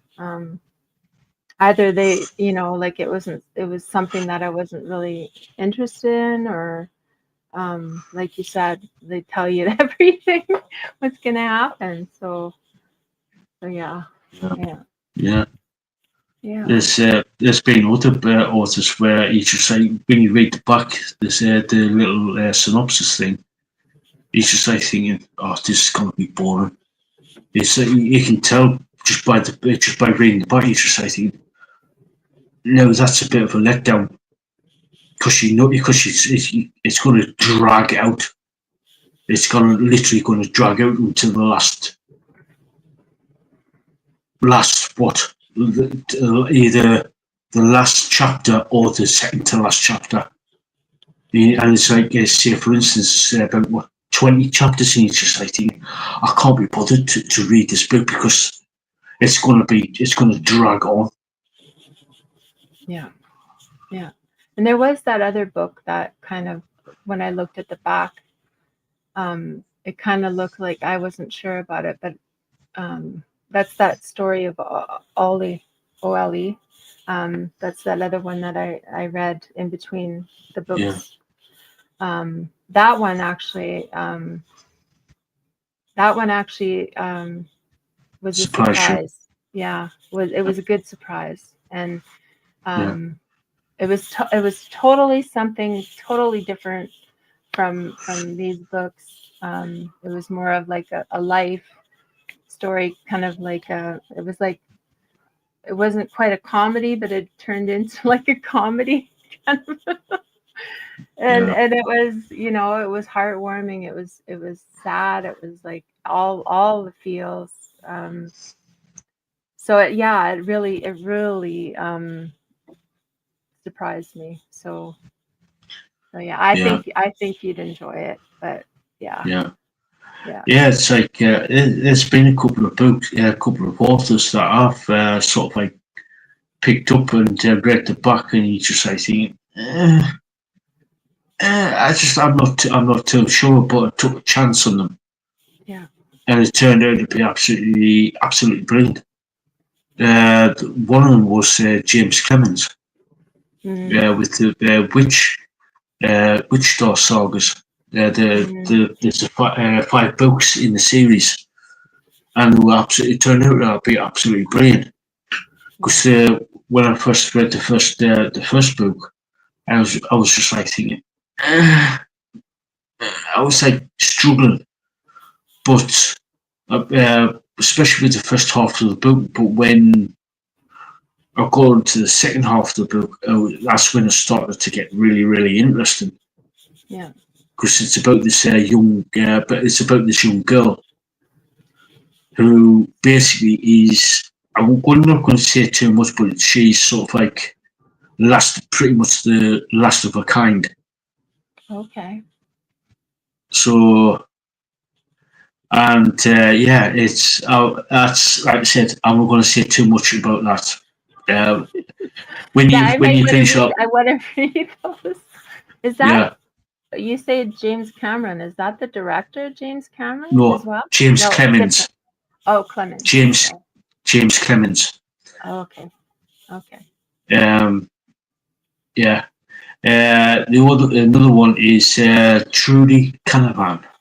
Oh, yeah. That's another good one. Yeah, I've read the first 4 of her books, but I need to start reading other books of hers as well. Which I might have to go to the library to see if I can get them. And there's a couple of other authors as well, which sort of like runs in sort of like the same as like Tolkien or Feist, or sort of like Terry Pratchett, that type of thing. But there's one author called Kim Hunter. It's a bit, in places, a bit graphic, a bit more of a horror fantasy, if you know what I mean. Yeah. You know what's weird is when I was younger, I never really cared for horror. I never really cared for horror movies and stuff, which is odd because I was like, of course, when I got a little older, I was goth, and so then everything was like horror. I loved it. But when I was younger, I was Yeah. like, I was one of those where I'd be like this, like looking through my, because I'd be like Yeah. this, trying not to watch, because I'd be like, and I wasn't the biggest fan, but it, that's life, right? Things turn around. All of a Yeah. sudden, you're more of a fan of certain things. So yeah. Yeah. Yeah. It's with me. It's like I got sort of desensitized to horror because when I'm of the generation, I'm a Gen Xer, and sort of like I grew up on the video nasties Mm, back in the 80s, like yeah, with like such films such as like Evil Dead and Nightmare on Elm Street and Halloween and yeah, Friday the 13th and Cannibal Holocaust and those types of films. yeah, It's sort of like you got desensitized to it. yeah. For me, it was Jaws. I had nightmares for like 2 weeks. I didn't even want to take a bath 'cause I was scared.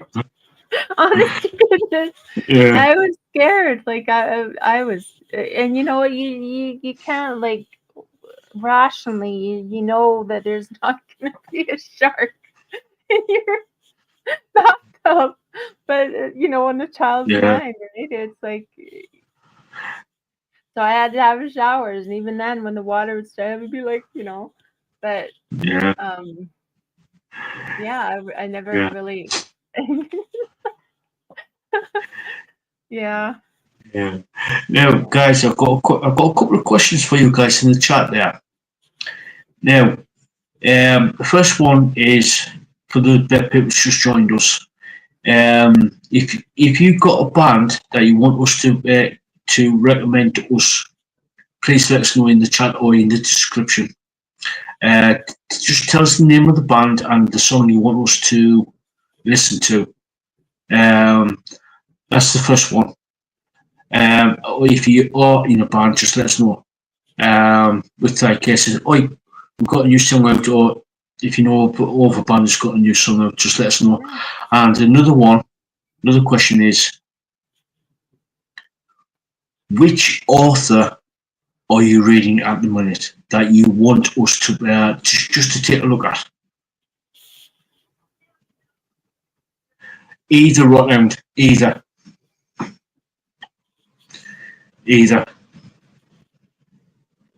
known or unknown. Yeah, because we So really like to put a focus on indie bands, but I mean, we cover other bands too that are like fairly well known.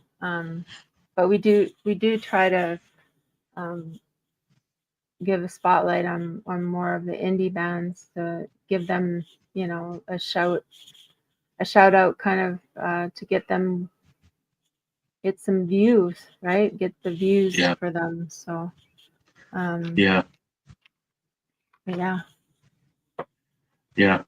Like I said, we cover we try and cover we do cover like known bands such as like say Nightwish or say Alter Bridge or somebody like that. But we sort of like tend to focus on like Lisa said, they're either unsigned or indie bands. Yeah.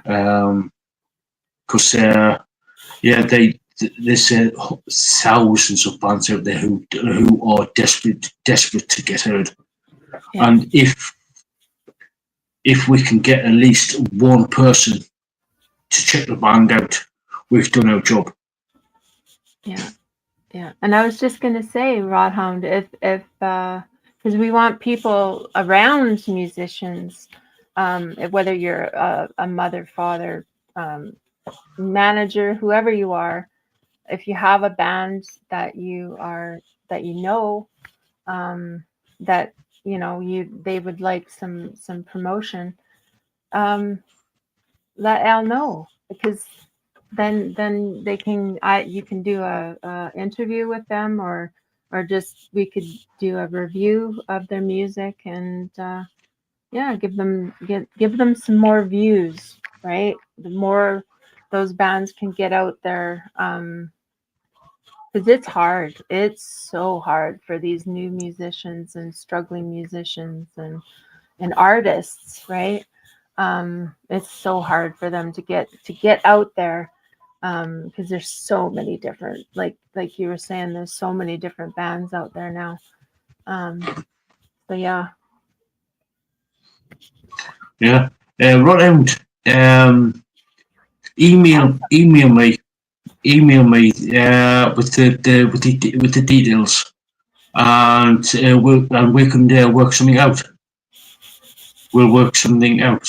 To either do a review of the band's song, of the band's any of the songs, or get them on to do an interview. Yeah, because I mean, like when you were doing your Project Meadow across the pond, which I still hope you start that back up once we get all this stuff with the technology and everything worked out. Yeah, I hope that we can get more of the unsigned bands and stuff to get the views out for them and that. So, but if they have like even a digital copy of their music, be able to do a review of their music and stuff, and if they're okay with it,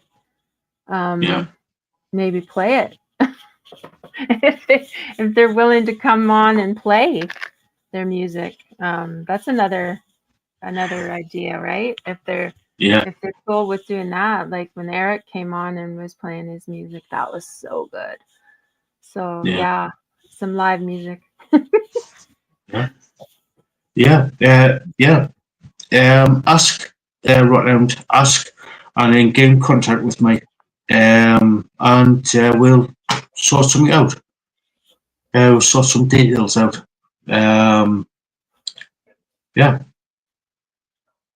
It's like whether it be an interview or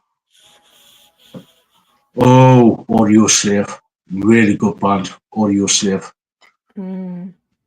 Audio Slave is really good, really, really good. What's your favorite song? What's your favorite song there, Roland?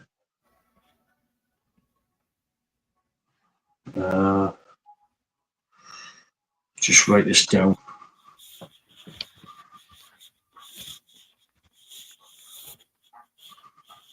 Really good song. Yeah, really good band there. Yeah, let us know what's your favourite song by Audio Slave, and then we'll do it for next week.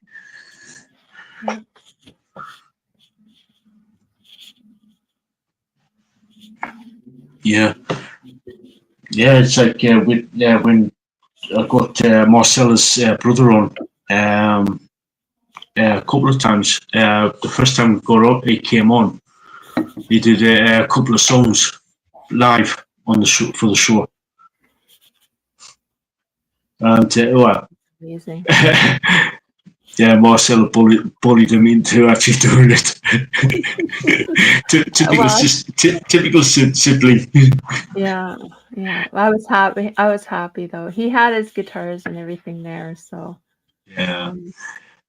Yeah. That was so good. Yeah. Oh, good. Yeah. Yeah. Oh, good. Yeah. It's been absolutely.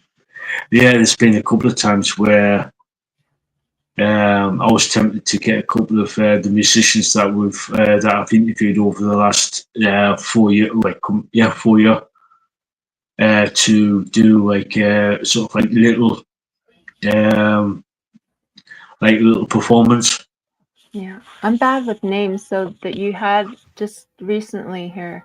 There was the drummer, and he did a little bit of a yeah. Oh, God, yeah. Right, bear with me. Right. Just written that down there, around like a stone.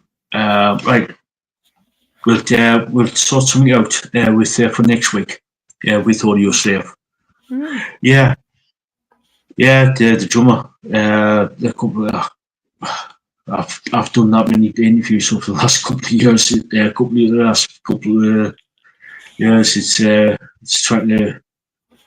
trying to remember. There with us. Visit channel. Yeah, nice. I'm bad with names, so I apologize. Yeah, I apologize if I'm not like thinking of it like right, or if it's been a while. If I'm not communicating with that person all the time, it's just like it slips. It yeah, does that to me. It slips my brain.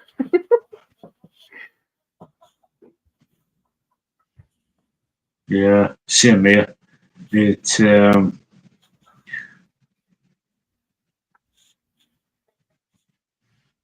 yeah, it is. That's happened to me a good few times.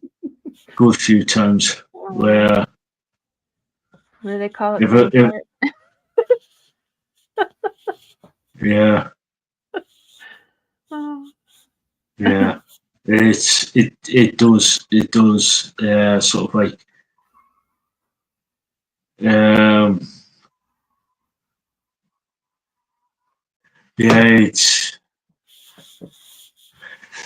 yeah, oh god. Sometimes my brain hurts trying to think what's happened 2 seconds ago, let alone what happened about 4 or 5 weeks ago. It's funny. Yesterday when I went to the store, guess what I got? I got fortune cookies. Oh, cool. And I want to do this. I want to open a fortune on our lives. Cool. It was just an idea. It was a silly idea, but I thought it would be kind of cool to open a fortune cookie on live and see what my fortune is. What do you think? Should I do Yeah, this?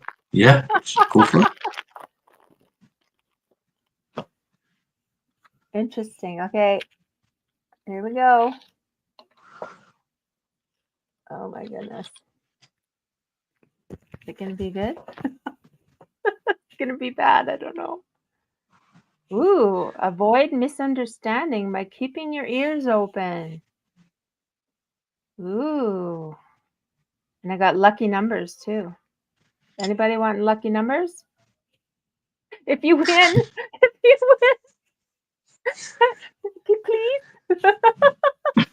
If Yeah, you're gonna play the lotto with these 26, 27, 29, 39, 41, and 47. If you win. I actually eat the cookies too, but I won't eat as much because it'll be crunchy. yeah. I have one piece. Yeah. I'll eat it later. So I got to keep my ears open and avoid misunderstanding. Yeah.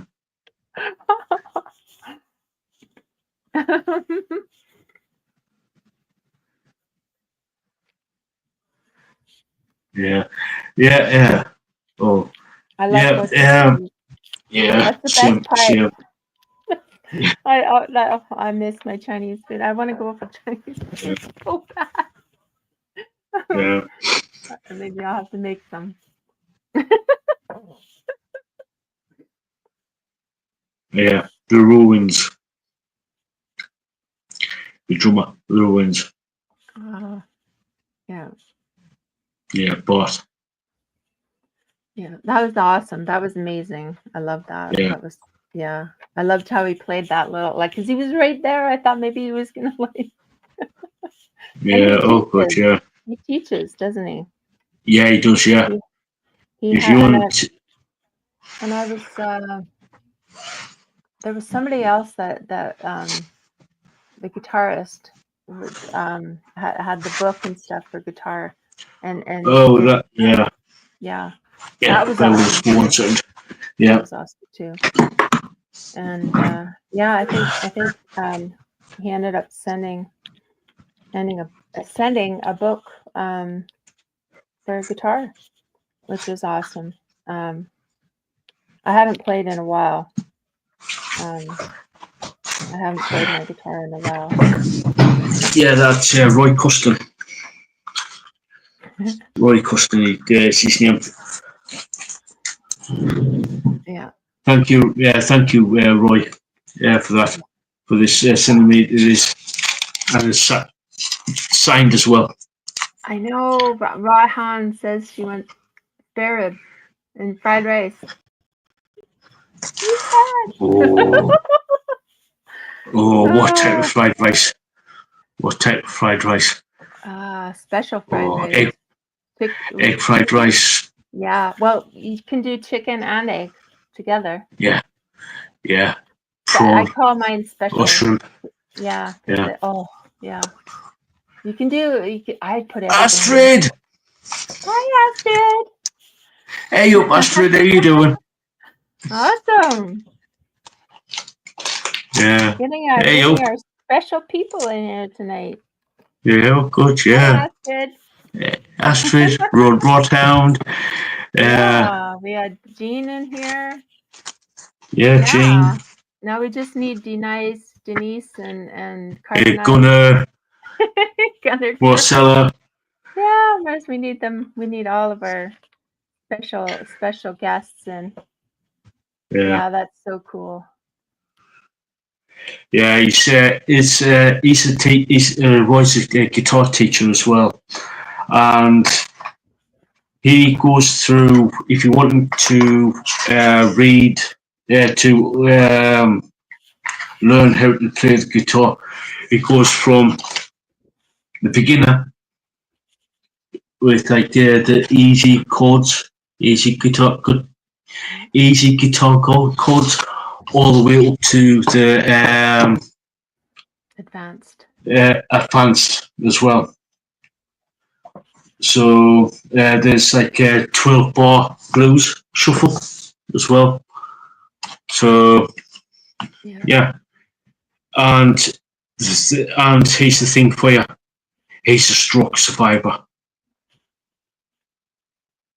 Yeah. So he not only teaches, he also plays in bands as well. So yeah, and he's an amazing person. Amazing person. Yeah, and that's the thing, right? Is overcoming adversity, and it's like I was saying earlier with Brian May from Queen. He had a stroke, and he's starting to overcome and starting to play again. So yeah, it can be done. Never give up, right? Never surrender. Yeah, too right. Yeah.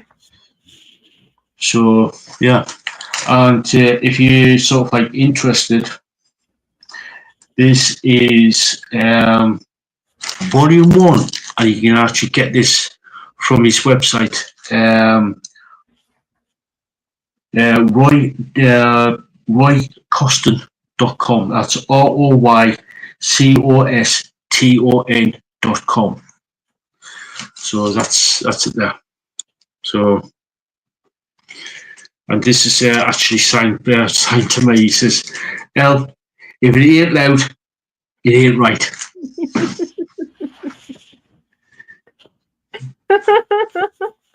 That's awesome. Yeah. Yeah. I will have to dig out some of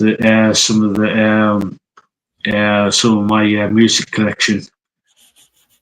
And you're thinking, oh my god, you got that signed by that band. Oh yes. Yeah. That's the thing about checking out indie bands is you can be there when they're taking off and see them in their smaller gigs and stuff where it's like more of an intimate kind of a setting, right? And it's like they're right there instead of these great big like stadiums and stuff, and like Metallica. when they used to play in these little places and stuff, and now they're playing like stadiums and coliseums and stuff like that. But yeah, there's been quite a few bands that have actually getting like pretty much going on the on the ground floor, and saw them sort of like progress over quite a number of years. yeah, Take a look at our good friends, Thieves of Liberty. I've seen them grow since they were since pretty much the inception. yeah. So and that's another band that they're up there for me now. They're one of my favorite bands. So check out Thieves of Liberty, guys. They're a friend to the channel, and yeah, Kieran is amazing. So yeah. Yeah. Another band to check out is a very good, very really close friends of mine. Is Holy Grail. As you can see there, is here. There's a photograph there. I was at their wedding 5 years ago. So Yeah. so Astrid, I was. I'm just saying, Astrid. I like guitar. You can find guitars at Goodwill. There's so many different places that you can find some decent guitars. Just don't give up. Just keep trying. Keep playing.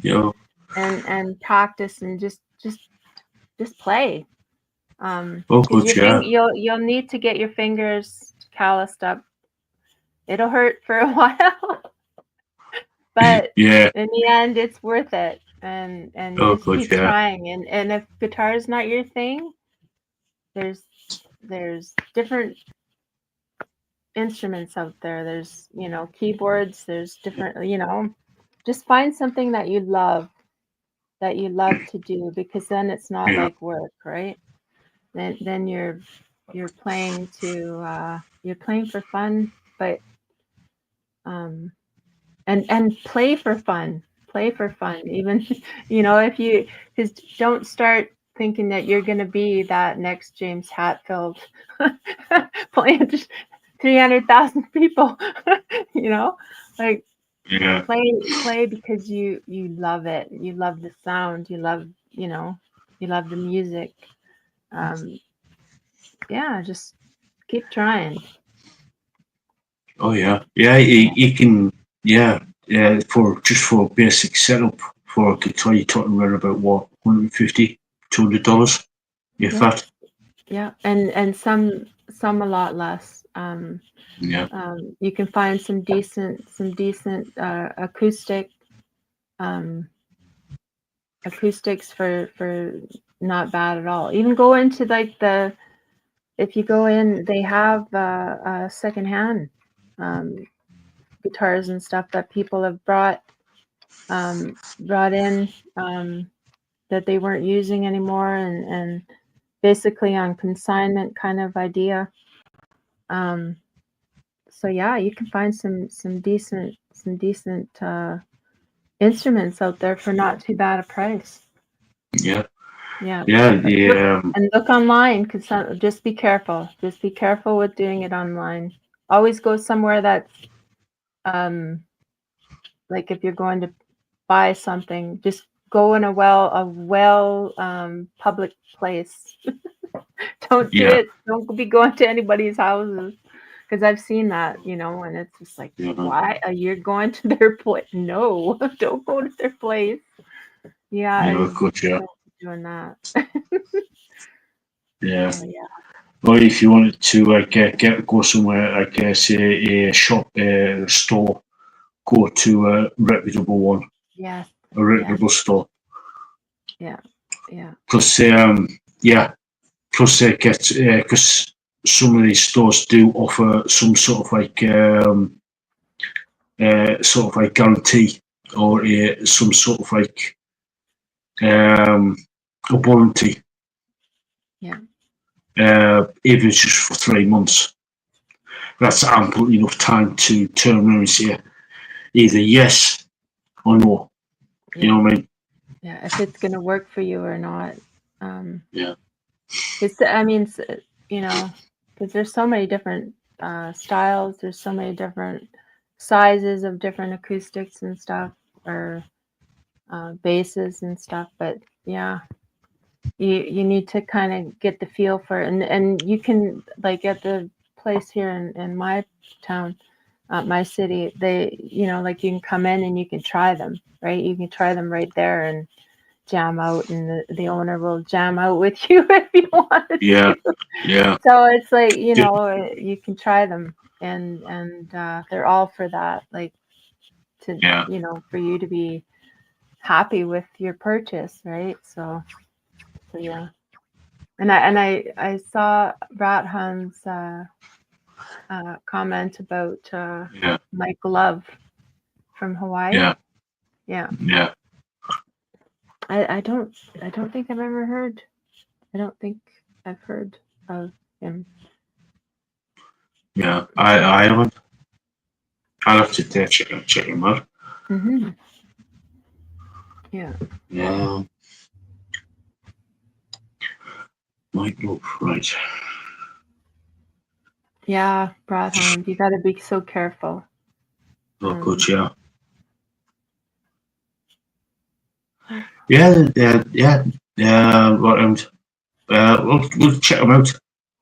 We'll check them out. Might love is not metal at all, but we listen to different stuff, so yeah. Oh, I love reggae. Yeah. The energy, right? Like I was saying before, the sound, the energy that you get from music, and yeah. It's like with any sort of like that's that. Just going back to Rotham's previous comments, is I bought a guitar at the flea market, and everything was loose and warped. Totally agree. You got to be very, very careful. And like I said, going to a reputable store to actually turn around and see it. So it all depends on how much money you want to spend, really. Yeah. So you like to say you're talking about $200. You probably pick up like something decent, like halfway decent, so you don't get like sort of like get bored. You get frustrated and bored within the first week or so. But also you literally got to sort of like stick with it at least, if it's just for an hour a day. Oh, I see Astrid. The band Kaleo. Cool. I have to write that one down too. Yeah. You gonna write that one down? Yeah. We need to write that one down too, so we can check it out. Yeah. This is what we love. We like to hear what everybody's listening to, and what they're listening to. Yeah. Yeah, this is the whole point. It's getting like getting the discussion going. What bands, what musicians, what genre of you're listening to. So we can bring you guys more of what you're listening to and what what you love, and community show. That's right. Yeah. Exactly. That's the whole point. When I set this channel, is to get people involved. Yeah. It's not just my channel. Even though I'm a channel owner, but I want people to come in, feel safe, have a bit of a laugh, and get involved. Literally get involved. Because we can get pretty goofy around here. Oh yeah, especially when Marcel is here, and unorganized. It gets a bit wild. That's the thing. Just be yourself. Like, Yeah. Oh yeah, God, yeah. It's like I said. It's just I try and keep try to sort of like when I set this up, I want to like, build a community up where people feel safe, yeah, where people can talk and be like Lisa said there, be themselves. yeah. So Well, I was so worried to come on before, and now look at me. yeah, You you've did this. all yeah, You let it out of the bag. yeah. You were so nervous when you first came on, and so nervous, so quiet. Oh, now look at You, me. You yeah, let it out of the bag. yeah. Oh God, yeah, I have. Uh, Yeah, but it's a good thing. It's a good thing because basically it's like I said, it's just like 2 minutes talking. You know what I mean? yeah, that's right. I just want to write down the other comment from Rathound.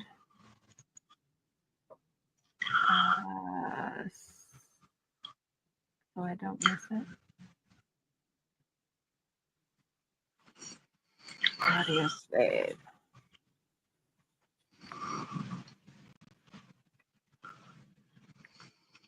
I'm listening.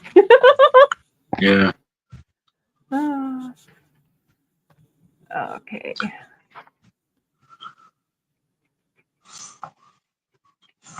yeah, yeah. It's just like I said, it's like with that's the whole thing.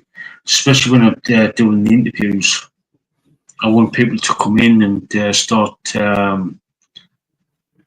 Because every time I go live with a band or musician or whatever, I always prior to going live, I always ask the whoever I'm interviewing, Yeah. is it okay for you to take questions from the community, from the community? And 99.99% of the time, they're completely fine, and they encourage people to ask a question as long as it's related to what we are discussing. If you know what I mean. Yeah, nothing personal. Yeah, But nothing too personal. yeah, that's the thing, right? Is to show that's the biggest thing is showing respect for your host and the guests and stuff, Yeah, and that's what I love about this community and the community around, with all the different channels, whether it be Steph the Alternate, Nerd Report, Grayson Report, Popcorn Planet, Linda, for it's the record, Your it's Honor, like Kim. all of it's Kim, Raven's Flock, the whole community, right? And to have people coming in and stuff and like asking questions, telling us who they're listening to, telling us the bands that they're listening to, and just like just having fun and talking about music or whatever. Like we Yeah, have like once we're done with the reviews and stuff, it's kind of whether it be about books or whatever. But this part is like just jibber jabbering yeah. Just and like having yeah. yeah, two right there, around two right. They let each other up, and we Yeah. do. Yeah, it's like when like yesterday on with Nerd Report, Lewis give three channels a shout out.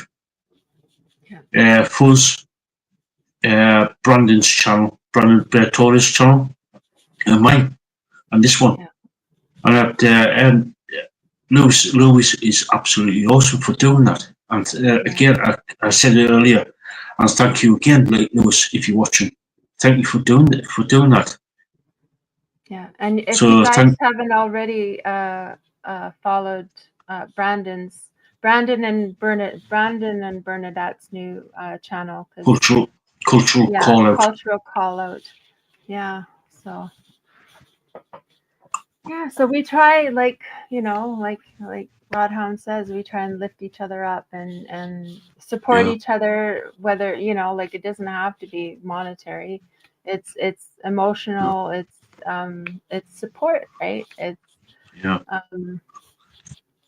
being there for each other, right? And giving each other a break from their lives. Yeah. So, even it's for like an hour or so out in their daily lives, it's just a basic chew the fat, basically. You know what I mean? Just have a bit of a laugh and sometimes get a little bit serious at times. Yeah. But it's like with with the community, like in the popcorn universe type of thing. We sort of like the core people who always lift each other up. Yeah. Yeah. So everyone that's watching right now, thank you so much for coming to listen to us jibber jabber. Yeah. and do our wackiness and replay crew. Hi. Hey up. How you doing? Yeah. Like I said, it's out of the bag now. Look out, worms. Oh god, yeah. Totally. Just Ronan just said it. Ronan just said that. Agree. It's a tough crowd in the webs. It cannot be easy to have a channel. Sometimes it's not. Sometimes it's not, especially when you get like the nasty comments coming through on videos and stuff like that. Yeah. I just had one the other day, the other week. Somebody said I was there interviewing about a musician from Brazil, but living in but moved to Portugal, and he said that basically said, "Oh, the song is absolutely shit." I was like, "You fucking do this." And another one on the same video basically turning around and saying, "Oh, he's a nice guy, but I can't understand the words they said." Yeah. And I was like, "Dude, obviously you don't. Obviously you don't talk to people like video chat or anything like that, or you go to because it's easy to type. All you got to do is go to Google Translation." Yeah. Those keyboard warriors that, yeah. But yeah. But yeah, we want it to be a safe place for people and so you can be yourself and not to have, we need more love in this world, not hate, and if you're not going to be respectful or then you don't have to stay. If you don't like it, you don't have to watch, like, just like, that's fine too. But we love you guys. We like truly love you guys for coming and watching and listening to us and stuff and yeah. So yeah, we want people to be part of a community and yeah, just be nice. That's all we ask. Be nice, be respectful, ask questions. Questions are good. Comment, like, share, subscribe. Like all that stuff. And so yeah.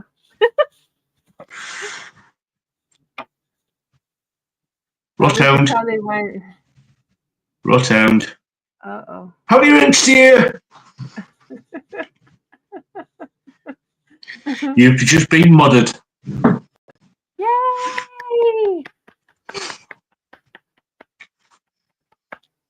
Yay! Happy Wrench Day. Happy Wrench Day.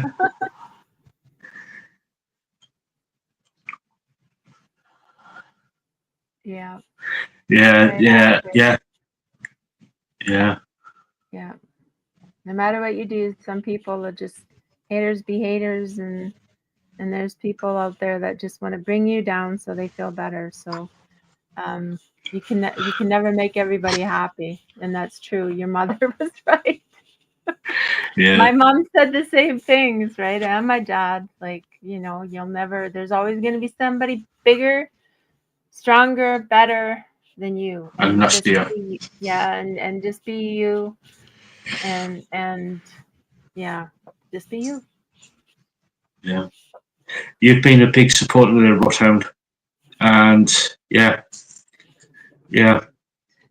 I know you. I know you. I know for a fact you've got like backs for like Popcorn Planet stuff, and yeah, and Whole community. Yeah. you got the whole community. So yeah, it's only right. So you're part of us. One of us. I know you will, there, Rotherham. I know you will. Yeah. I know you will. We love you. We love all of our community. Yeah, too right. Yeah. Too right. Yeah. Like I said, we need more love in this world. Yeah. More love, less hate. That's right. So are you, Rawhound. You're sweet too. Yeah, same with Astrid as well. Yeah. Same with Astrid and everybody else who's here, who's been sort of like really supportive of the channel. Yeah. Everybody here who supports the channel. Yeah. Yeah. And the more people that we can get into to watch the lives and stuff, the better. Yeah. So tell your, like you say, tell your goldfish, tell your what do you say? Do a step. Get your menagerie involved. Tell your family, tell your friends, tell your goldfish, tell your dog. Yeah. Yeah. Oh, with because things starting to get the reason why we keep going on about it because we want basically I want to get get monetized so I can start earning a little bit of money to do upgrades on the get a brand new computer, audio equipment, cameras, stuff like that. And to expand the channel out a little bit more. To not only just. Thank you.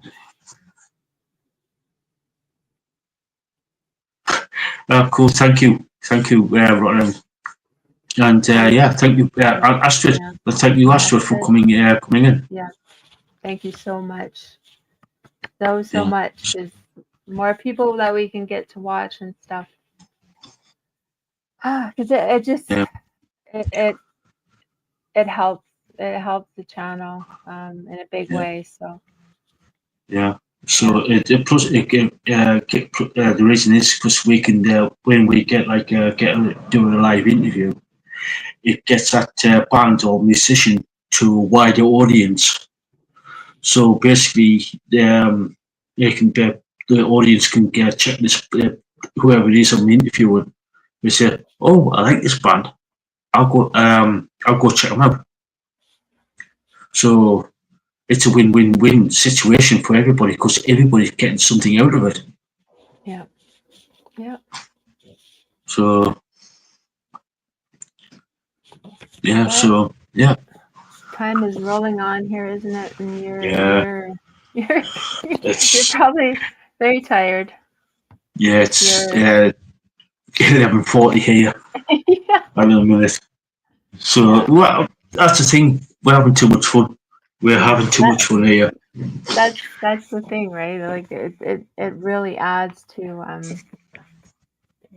just the flow, this energy of the lives and stuff, and having people in the chat, just it yeah, it's nice. It's nice. Yeah.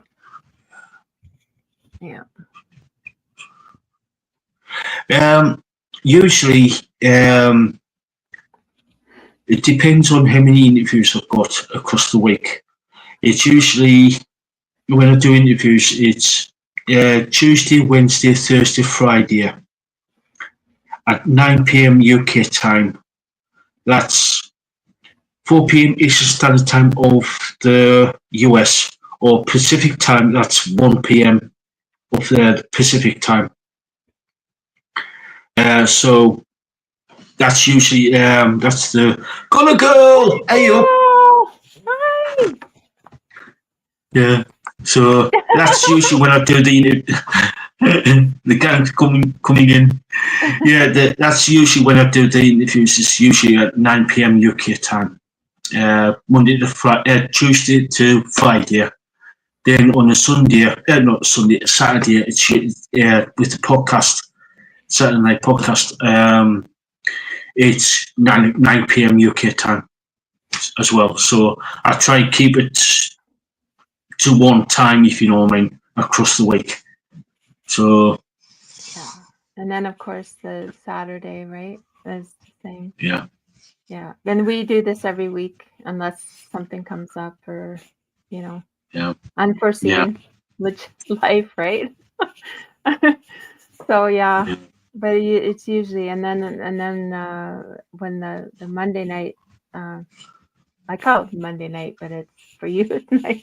For me it's day. But the Monday podcast.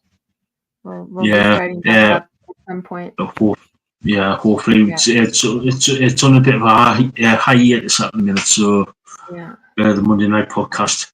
Now and again, I might do a Monday night podcast if I got somebody on. It's like that Monday just gone. I did I rearranged one of the interviews due to miscommunication for the Monday, and I did it UK time. Yeah. I'm glad you found it too, kind of girl. That's right. Just if you've got right, bear with us. If you are on if you're on Instagram, message me there. Message me there for if you want to be up to date with any interviews. Because when I set up the interview, I always give Lisaboo a list of interviews when they're going to happen. So if you message me there or follow me there, we can sort any times out for the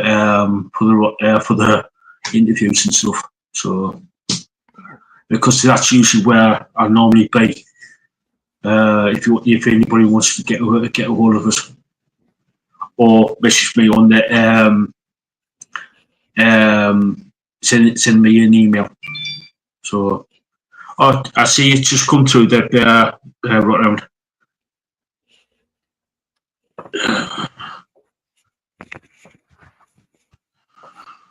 Right, there we go. All sorted. Yay! All sorted.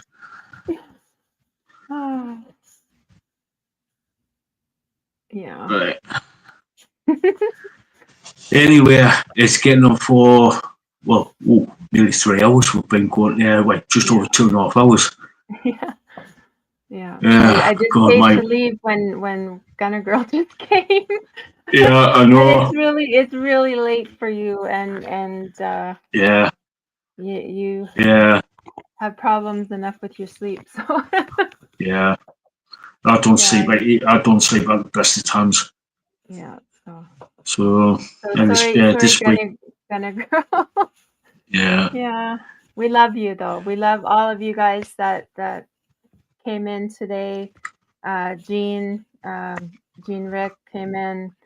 Ben Of course, Myers. yeah, Astrid. Of course, our Yeah. rat hounds, Gunna Girl, Astrid. Like, we love you guys so much, and we really appreciate you guys coming. And everybody on the replay replay crew, love you. Yeah. Too. Yeah. Yeah. Yeah, And if you like what you saw, there were sort of like ramblings and silliness and stuff like that. Give us a like, share, comment, yeah, and share, comment. It's getting for nearly midnight here. yeah, It's yeah. But we really so, appreciate you guys coming in, and yeah, and do you want me to do my last spiel? yeah, please, yeah. My spiel. Here comes, guys. Be good. Be good to one another. Just don't. Oh, we never know how much time we have left in this world. We need to be good to one another. Show love, not hate. And thank you again to everybody for coming in. Replay crew, we love you. And have fun. Have fun in life. But if you're gonna go out and party, please do not drink and drive. We forgot saying this last time, and I was like, oh dang, we didn't do the don't drink and drive spiel. Please do not drink and drive. We've seen too much in this life. Bad things that can happen. Get a cab, get an Uber, stay the night wherever you are. Stay with a friend. If you can, get a hotel room. Like do something, but just please do not drink and drive. So yeah, Yeah, and and if you do have a drink, make sure you keep a hold of it, because I've seen a lot of people get. I wouldn't say a lot of people, but I have seen people getting spiked. yeah, Because I've worked in bars for a good few years, and I've seen it. So yeah, if you think your drink has been spiked, do not touch it. Walk away from it. Tell a member of staff, and yeah, do not leave your drink anywhere near it. yeah. And yeah, it's not worth it. It's not. Even It's not. even if your friends are watching it, they can step away for a minute. Don't like take it with you. Um, Even sometimes if you set it down and you because there's people around, right? And you just never know. Take it up to the bartender. Some places will, like, if you go, oh, I don't know about this drink, whatever. Some places will actually give you a new drink because they want you to be safe, right? So yeah, please, guys, just be safe out there and love one another. Yeah, Yeah, yeah, and make sure, and if you're out with friends, watch each other's back yeah, in a big way. yeah, So yeah, we want you back here, all happy, safe, having fun, yeah. being as mad as ever. Like I said, you let it out of the bag. It's so oh, yeah. Oh, thank you, Gunna Girl. Thank you. Oh, shucks. Yeah, I'm going red now. I can feel it. Thank you. yeah, yeah. So anyway, guys, we're going to wrap up things there, and yeah, Yeah. Astrid, yeah, that's why you, Yeah. yeah, Yeah. That's why I keep saying. That's why I've just said.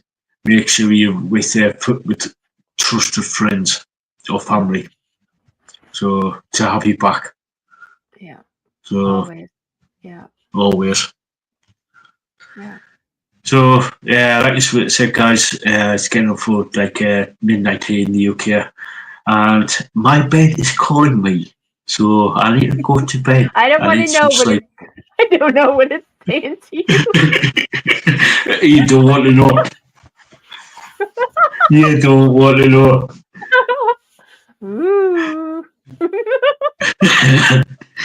Yeah. So guys, keep an eye on social media and the channel. So I would normally post stuff out on the channel in the community tab, and yeah, I'm keeping an eye on social media for what's coming up on the channel. So until next time, guys, I catch you all later. Love you guys.